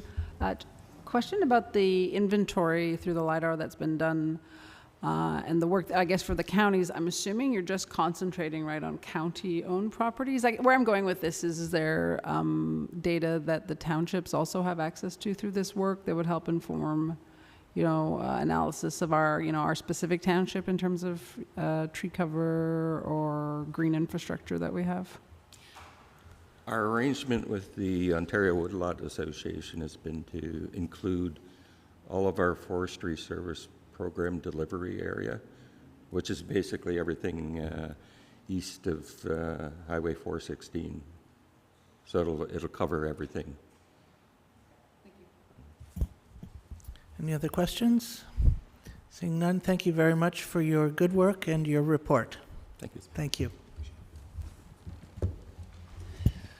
On to 12.3, comments on the province's draft transportation plan for Eastern Ontario.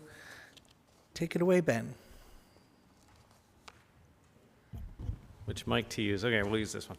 All right, I'm going to try and, well, not try, I will keep this as speedy as I can because I recognize we are at that time of day where I'm hungry. So so the draft plan, some councillors may have seen it. There's been a lot of coverage in the local press lately, which has been great to see, and I think really the local press coverage has focused on something that was very obvious to myself, and I do want to say as well, had some really good discussions with Councillor McGillis, who unfortunately couldn't be here today, but certainly I think him and I have talked for and have participated in many different delegations, along with other representatives from South Stormont and CAO Simpson as well, with respect to what's missing in the plan, which is quite frankly Highway 138, and I'll touch on that in the end. But that being said, it is considered by the province to be a living document, and they are looking for feedback. So the whole purpose of this presentation is just to highlight very briefly what as staff, kind of looking through that report in great detail, what I liked, and then a couple things I felt were important to take a position on from the county and advocate on the county's behalf for that.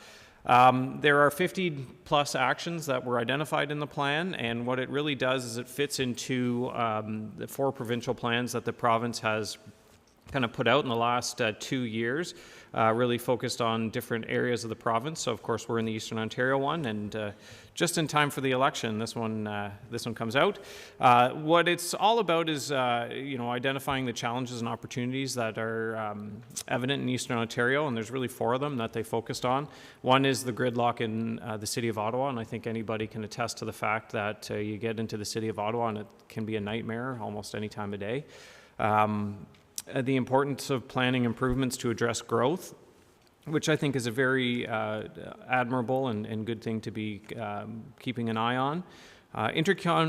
Intercommunity bus services, of course, is something we've talked about. It's been a little bit since it's come up as a topic around this council table, but it is something that regionally we have had a discussion about, and I know I sit on a committee through the Eastern Ontario Wardens Caucus, and we talk about transportation issues, and this is something we actually are funding, is different types of, through this committee, different types of innovative transportation public transit things that rural municipalities can try and do and help those get off the ground.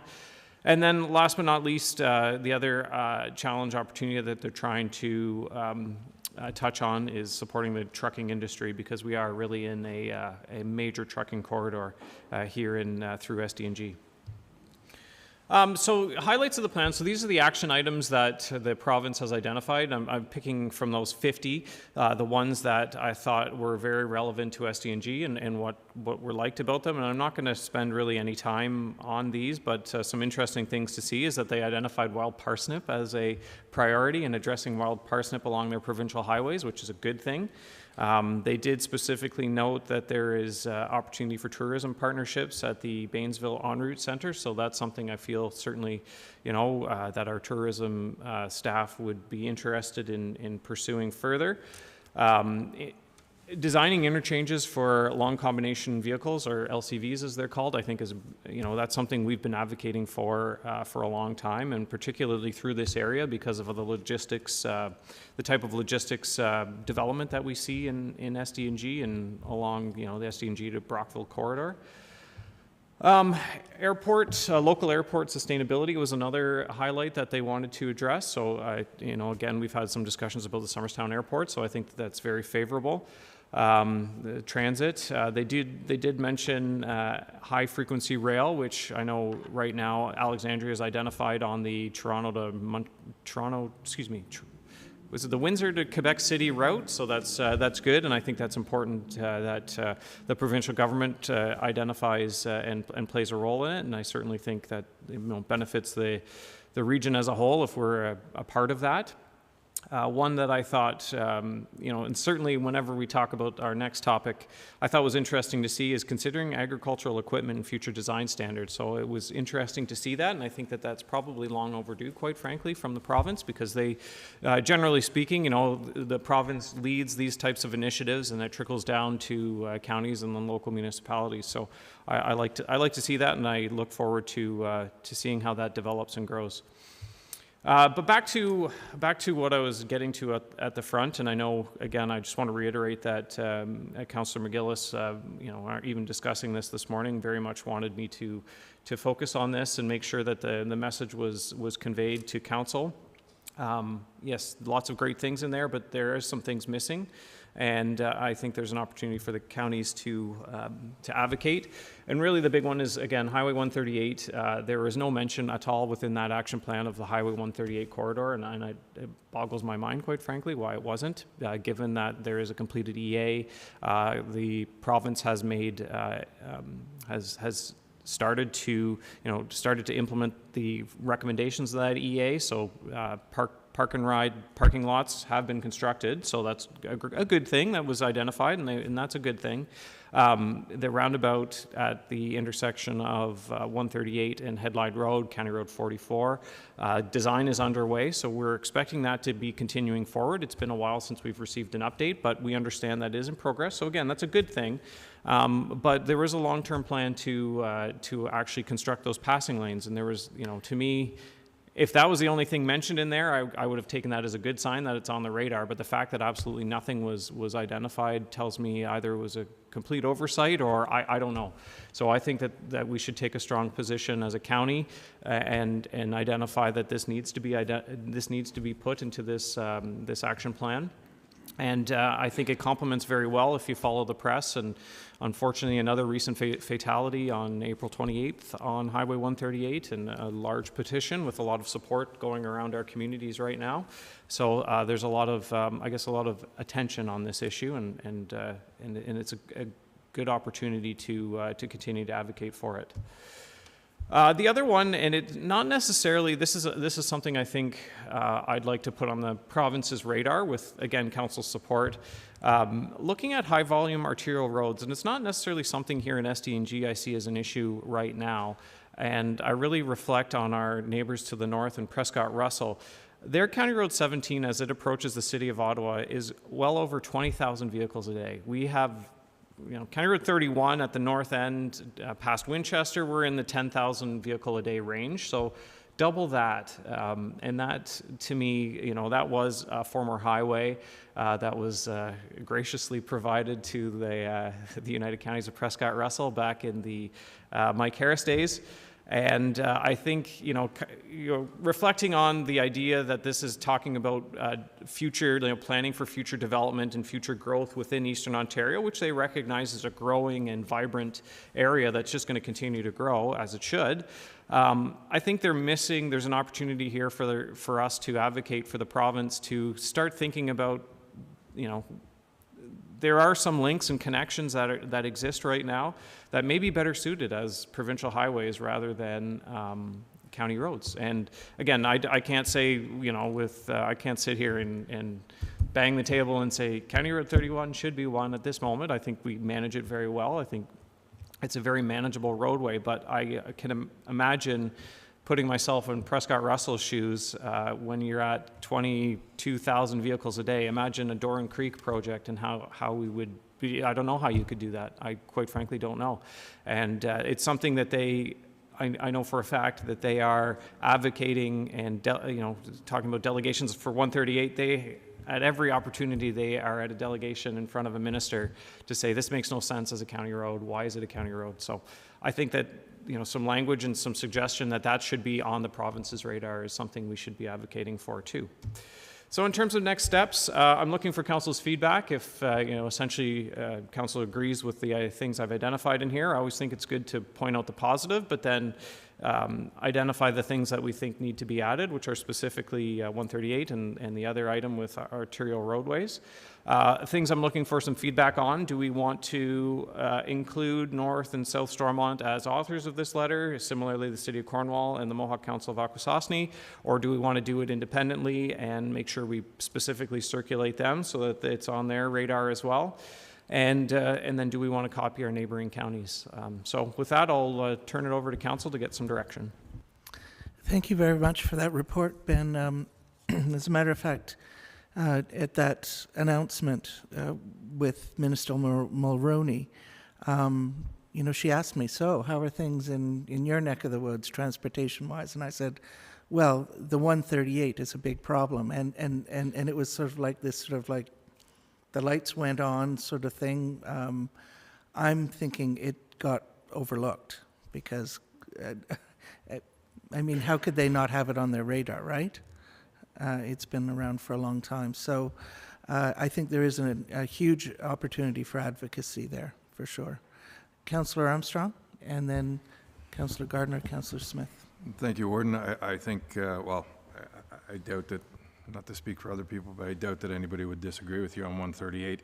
I think you may be being overly kind, but hopefully accurate that they overlooked it, because if they purposefully didn't include it, it would probably be grounds for a harsher comment. I don't know. I spent a lot of time trucking up and down that road. Clearly, it's not a scientific, outlook, but it's nonstop busy, and it's really, for every car, there's probably 5 trucks. Again, there's nothing scientific to what I'm saying, but we were up and down that road 3 times a week, at least, in the big trucks for 15 years. It's never gotten better, and it is nonstop traffic for sure. And there are a lot there. I can't say more than what they would think, but there are a lot of turning streets. There are a lot of small streets turning onto that road too, with that truck traffic, which is never a good recipe for anything else. Absolutely, I think that should be included, and that we should be doing whatever to support that it should be looked at.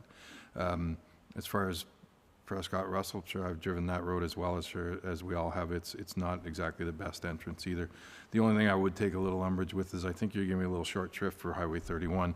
Not so much about how the counties take care of it and manage it, and I don't have a problem with that, especially with the tweaks that we've done for snow removal.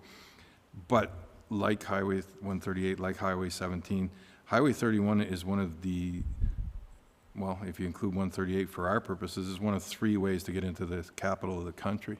And it's an abysmal road compared to any other capital city of a province anywhere. And I think that should always be on the list.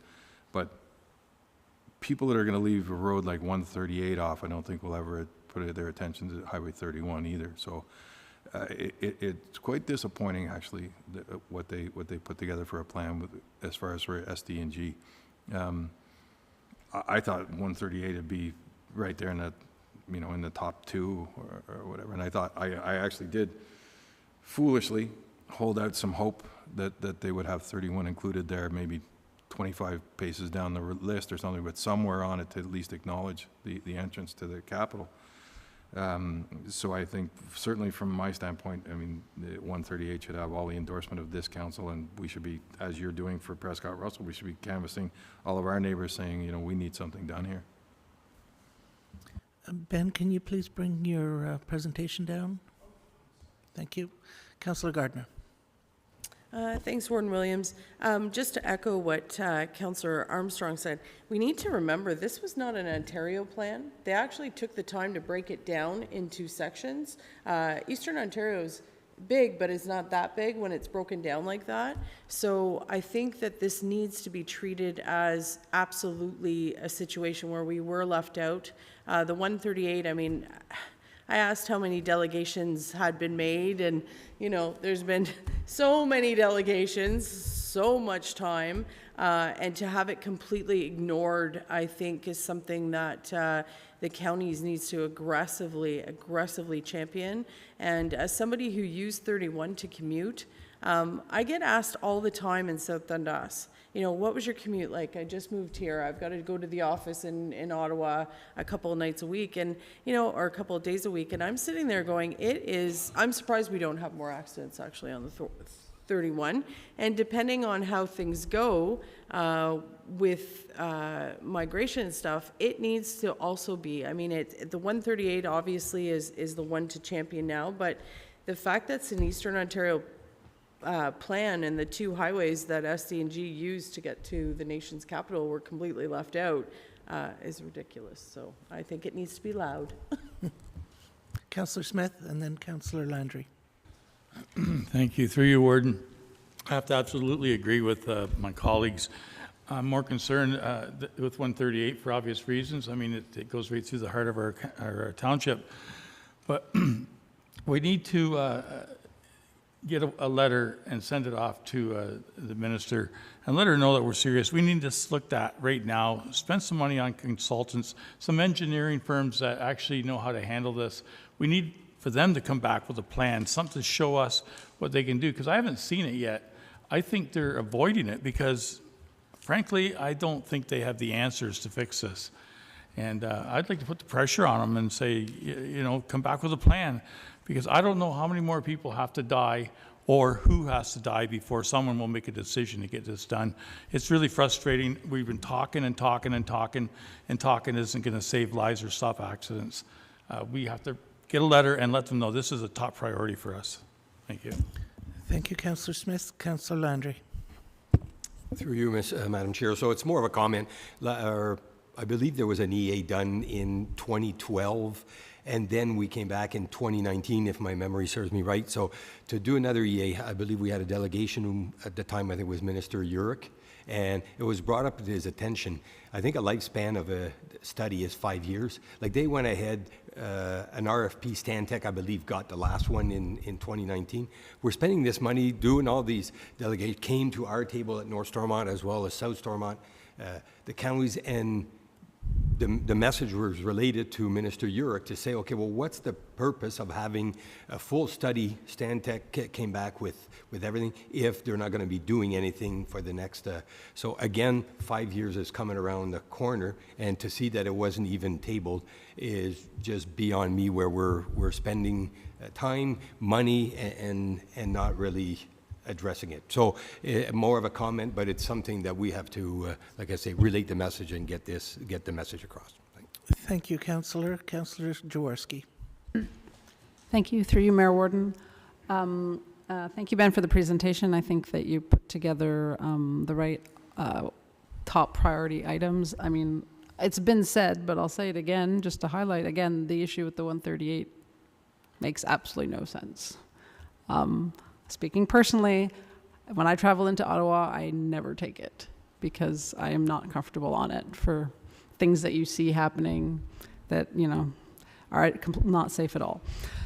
So absolutely, that should be at the top of the list. 31, I can't speak to that one personally. I don't typically take that one, but I'll respect the other councillor's opinion that one also is not a good one. So if it takes this long to get something done for 138, if we need to start pushing now for 31, well, maybe that's what we need to do. So thank you for that. And in terms of the letter with the region, I mean, I think I would support whatever you think has most weight. If working closely with our partners, you know, to produce something that has more weight, well, then I think that that's what we should do. One question, though, and this is sort of a tangential question, but when you were talking about innovative inter-community transit options, something that myself and some other school advocates sort of talk about a lot is, you know, the school bus inventory that we have, you know, throughout rural Ontario, and how this is, you know, a lot of capital investment in a fleet of, you know, sizable fleet that are going all throughout our region twice a day. Wouldn't it be something, couldn't we be creative with using that fleet of vehicles at other times of the day as well? Or how in other regions who are not rural, like City of Ottawa, I mean, most kids who are in school in Ottawa travel on transit buses. So I guess if you could add that to your list of innovative ideas, if there's ever an opportunity to mention it. But I think that's something where, in terms of the infrastructure we have out here, we could be more effective and efficient if we work together. Thanks. Okay, Councillor Byvelds, then Councillor Fraser, then we need to really wrap this up. Thank you, Warden. I'm not going to mention 138. Everybody's already done it. I have a small list that I have to go from top to bottom or else I'll forget something. But rural transportation, if you think it's a great idea, look back at history. It's failed every time. It's failed every time. Somebody's going to have to throw, if the province says they're going to fund it, go for it. And not the little bit of gas tax, but you know, you look at the ones that went from the north and went through Chrysler, they all gone, I assume, and then the Morseburg to Ottawa, it's gone. Like, they don't last. There's one going between Cardinal and Brockville right now, and every mayor along the route's having a challenge how they're gonna fund it, because Brockville's giving the bus, and they don't even like doing that. So, word of a warning, sounds like a great idea, never works. Don't have the capacity to do it, and that, just look at, the city of Otto can't even run OC Transpo. How are we gonna run a little thing over here? Sorry. The partnership on the Bainville on route, in whether it's Bainville or any of the on routes, I know at the Mallorytown on route, the local MPP there, Steve Clark, advocated, and they got into that building because it's not, they don't want it. So somebody from the province has to push it through, but I think that's a partnership that has to happen. It doesn't really deal with transportation per se, but from a tourism point of view, we're missing a fantastic opportunity, not only in Bainville, but the two, well, Ingleside and Morrisburg. When somebody gets out the 401, they're looking for places to go, and we're missing that. When it comes, the ag community, we should always be working in the ag community on construction. Because if you want to take one piece of infrastructure that we own, we can't fix it, is the Cass Bridge. And taking almost any piece of farm machinery across that, you better hope no one's coming. Because it's 2 lanes, period. So that's all when you do bridge work, see if you can make it wide enough, because, 20 feet is probably somewhere that a lot of combines need to get through. I know I've driven a combine over the Cass Bridge once with the Nate Road head, and I was glad nobody was coming, because it's the only way you can do it. So, and if you ever talk roundabouts, let's say 7 and 43 or something like that, that's when you really need to talk to them, because I seen a train the other day, which was a large tractor, 2 tankers, a truck, and a gooseneck to fill his tanks. Now, maybe he's not legal, but they do it.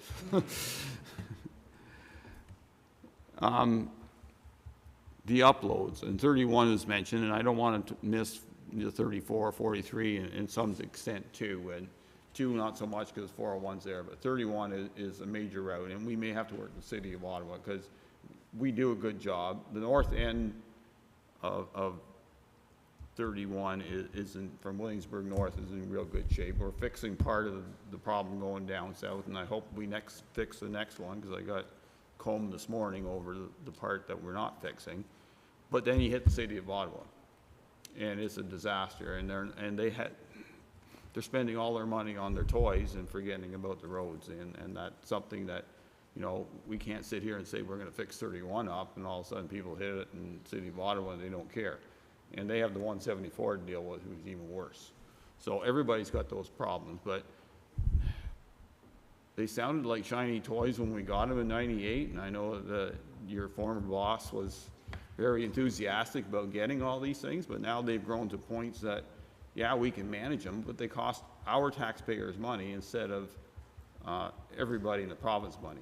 The 31 has become a very major economic route, and if you want to see what traffic sits there, I got a field of stones to pick along 31, do that someday and just watch the traffic. It is just, every second vehicle is a truck.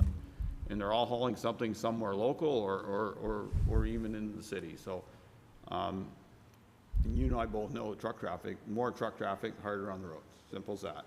I was by the Hess Creek Bridge that someday is going to fall apart, and you can just see it pound when a truck goes across it because of the way it is. So those are my points. And if we're going to advocate, do it together.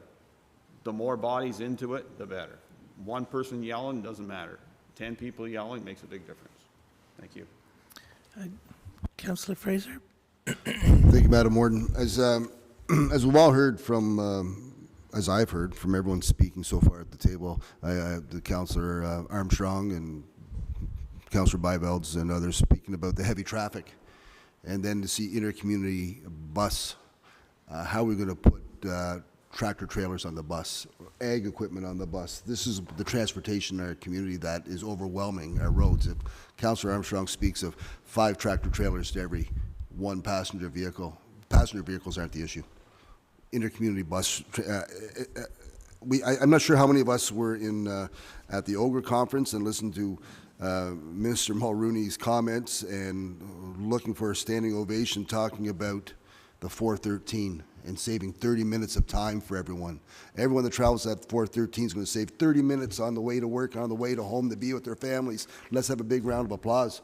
And yet, to have this presented to us as an Eastern Ontario plan, I don't think they even visited Eastern Ontario. And just listening to my other comments at the table, it gets me all wound up. And I go back to that 413, and she's going to save an hour a day for commuters in that end of the province. And no comment about 138, thinking that bus lines are going to save us out here. It's not. They aren't the answers. So anyway, I'm fully supportive as Councillor Jaworski. Whatever needs to be said, it needs to be said, but it's truly not much of a plan. Quick. The other thing is, folks have mentioned tourism. One of the things that I've heard from tourism operators in our tourism advisory committee in South Dundas is that the province upping the cost of the blue signs on the 401 made it out of price for most folks. They tripled the price. So if we're going to talk about tourism and our major arteries, I would like that in there as well, because I know quite a few tourism operators that would love to capitalize on the traffic on the 401, and they tripled the price of the signs. So they opted out. We can add that to the list. Tim, go ahead. Just very quickly, following what Councillor Gardner said, and then the Baynesville en route, you recall, was it, when did the one in Cornwall closed and the Baynesville one, was that 6-8 years ago? Anyway, at that time, we tried to have conversations with the ministry in terms of trying to get in over here in the city in Baynesville, and they wouldn't even talk to us. So maybe they've changed since then, but... Okay, thank you. I'd like to make a suggestion. I think everyone's in favor of writing a letter. I think it should be very strongly worded. And if everyone thinks it's a good idea, I think we should ask for a face-to-face meeting in that, request a meeting with the minister. No. A meeting with the minister. Okay, we're good? Thank you very much, Ben. Then the last item is the final draft updates to the entrance bylaw. Go ahead, Ben. Yeah, and I'm assuming nobody will have anything to say on this subject. Who's hungry? No. Actually, first, before I start this, I do want to welcome Derek McMillan, who's here, and this is going to be his baby to look after once we get a consensus on. Derek's agreed to come in. You might recognize him. He's our was our patrol supervisor from St. Andrews West. He's agreed to come in and help us out. So he's our interim manager of operations for the foreseeable future. So we're really happy to have him in here, and I really have a lot of excitement to move some of these projects forward, and that have been sitting idle. And I appreciate to that end. I appreciate council's patience while. Last time we spoke about this was some time ago, and maybe that's not a bad thing because it gives us an opportunity to kind of sit back, reflect, and ponder on it, and particularly given it was winter months and not a priority, but here we are again getting into construction season. So what I'm proposing, or what I have in front of council is what I've put together as a draft based on all the feedback we've received, hoping it addresses council's concerns and some of those issues. What I intend to do is, provided it's relatively clear in terms of the direction forward, I'll ask Derek to instruct the staff to operate on the basis of that draft, because there are going to be entrances that we need to work on for the next little bit, and then I'll have the final one for council at our next meeting. So there's really, I would say, two issues at hand, and I'll go with the first one and the easy one perhaps first. One thing was talking about agricultural entrances and upping the I guess standard for those. So what we had a good discussion with Derek and the patrol supervisors about how to do that, because there's kind of two competing things. One is cost of original install, and the second is accommodating the more, we'll call it commercial style agricultural uses that we're seeing out there. So what we've proposed to do in this draft is actually create a new type of entrance, and we're calling it a commercial field entrance.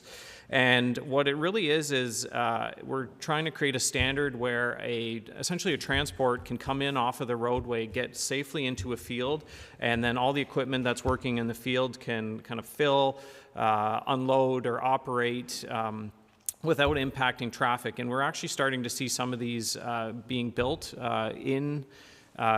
specifically in, I think it was in South Dundas, if I had heard correctly, and it seemed to be actually a really good model, and we thought that this is something that we'd like to promote throughout the county. We did solicit feedback from the Federation of Agricultures, and coincidentally they do like the idea of having an 8-meter standard width for those commercial field entrances to give enough room. The other advantage of it is if we actually create this commercial field entrance with a sufficient, we'll call it like a parking area that's in the field, it does make sure that trucks don't get tires dirty and then bringing all that mud back onto the roadway, which is something we unfortunately have to struggle with at spring and fall. So that has been included in the draft. And the other part of it, which is I would say the more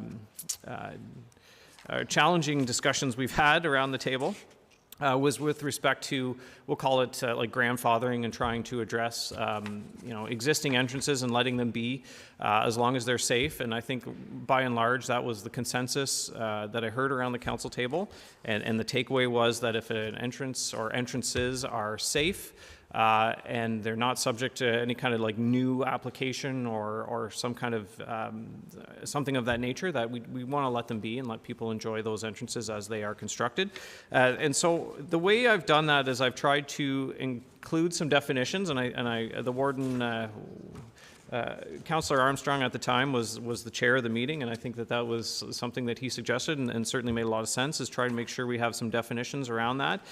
So we've included some definitions and some clarity in the draft bylaw that's in front of you to try and differentiate between new versus an existing entrance. So all the proposed changes are in red. I'm not going to go through them item by item, but that's what we have attempted to accomplish. And I do want to note as well that we've included under, and this is on page 5 of the draft bylaw, when we're talking about existing entrances, the language in item D, where we're reinstating to match existing or to the current standard, whichever is greater, provided the entrance is deemed safe, that we are kind of a little bit of a differentiation for commercial entrances, that it is per design. But by and large, I think that there's not going to be much change, but also the discussion around commercial entrances really focused on Morrisburg and trying to improve some of those entrances. And I think now that it's done, we can see the benefit of that. So, again, identifying if there's more than one entrance, it can be reinstated. They all will be reinstated unless it poses a safety concern, or if the landowner agrees that we can remove an entrance. And the last thing I added in this section, which I think was important to add in there, is that the ability to appeal something to council if there's some kind of change that landowners are not content with. Because, again, I want to advocate that, we try and apply this bylaw as consistently and fairly as possible. We're never out there trying to peeve people off. That's makes our jobs harder. So why would we want to do that? We want to make people happy and do a job and do it well and do it right. But we recognize there's going to be instances, and I think that this body is the right body to come to and have a discussion if someone wants to go off standard, which doesn't happen very often now, and I don't think will happen very often going forward. So with that, I guess I'll look for council's feedback on what we have as a draft, and we'll be able to move forward from there. Thank you very much, Ben. Comments or questions? Councillor Bivels. Thank you, Warden. I'm just going to concentrate on the new commercial field entrance size and then the farm entrance size, because old-fashioned people like me, 8 meters is that for the culvert length or the width of the platform? It's the throat length. So don't forget we have a radius, so it doesn't include the radius. It's actually when you're out of the radius and it's now straight back into the field. So that's 8 meters. So it's wider than a roadway. right now our roadways are 6.5 meters. So this is wider than a roadway to get into a field. Okay, so a culvert for an 8-meter entrance would be about how long? You can say it in old-fashioned English. Well, I'm going to say it in the... Say it in metric if you want. I'll do the conversion. What I'm going to say is that, so you have, so it depends, it depends, of course, because there's depth, and it depends on how close the edge of the asphalt is to where the center line of the ditch is, because sometimes what we'll have is if it's in the radius, then your width where you're over top of where people might drive is say 9.5, 10 meters, because you're accounting for that radius. So then if you say it's a meter wide ditch, it's in part of the radius, or meter deep ditch, part of the radius, and then you want to have 2-to-1 minimum slopes on it. So you're at 2, 4, and then let's say 9. So you're at already 13 meters just for your pipe. And then usually what we'll do too is we look at standard pipe sizes. We're not going to have someone cut a pipe in half or anything like that. So yeah, so you're 13 meters, which, you know, times 3 is how many feet. So they're quite generous.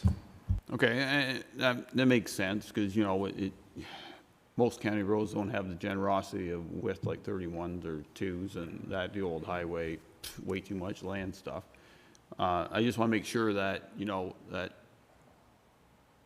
a truck, even a 48-foot trailer, can make it around the corner, and that's the biggest challenge these days. And then even from a manure hauling point of view, and there's less and less than that all the time, but the new ones now are 2 double tankers, and they take up an amazing amount of turning radius, and even farm equipment like a long corn planter, the new planters now with the tag-along fertilizer box on the back.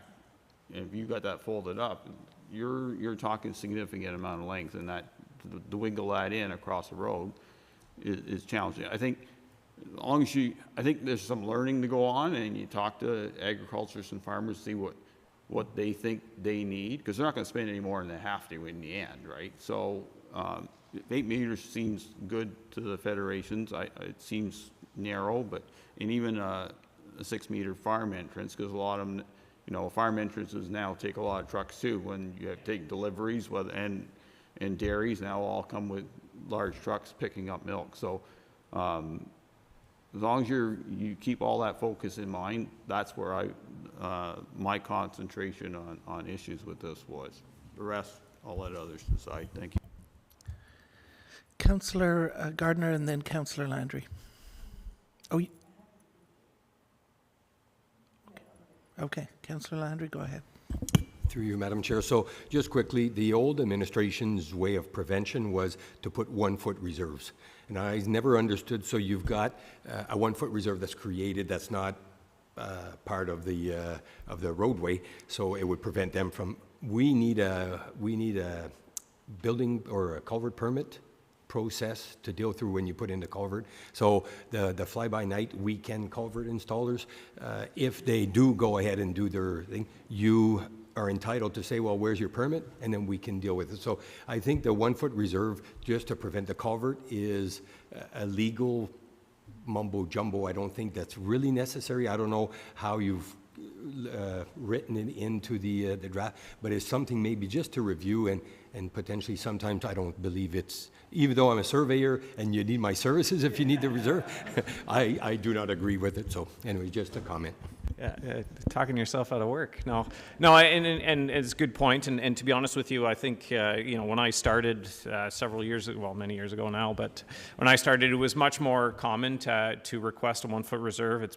We barely do it anymore, because to your point, like, it's something our staff are very good at identifying when people are putting them in illegally, and you know, it looks good on paper, but the reality is it's hard to really enforce it. So the only time we're really doing is like a plan of subdivision, where we're really trying to direct where the entrances are and stuff like that. So. Okay, any other questions? Otherwise, I'm not seeing any objections to the content, particularly. All right, are we good to go? Very good. I think you've got your green light there. Thank you, Ben. And Councillor Gardner, you have something? Yes, he just asked for clarification. So this Thursday at the Benson Center, it's the Cornwall District Labor Council, but for those that aren't familiar, that will be the education, long-term care, healthcare conversation at the provincial level. Okay, very good. Thank you for that. If there's nothing else, I've got to go get my tires changed. So no motions or notice of motions, petitions, miscellaneous business, unfinished business. So if there's nothing else anyone has pressing, then Madam Clerk, please read the ratification bylaw. It's moved by Councillor McDonald, seconded by Councillor Smith, that bylaw number 5355, being a bylaw to adopt, confirm, and ratify matters dealt with by resolution, be read and passed in open council, signed and sealed. Thank you. All in favor of the motion? Carried. And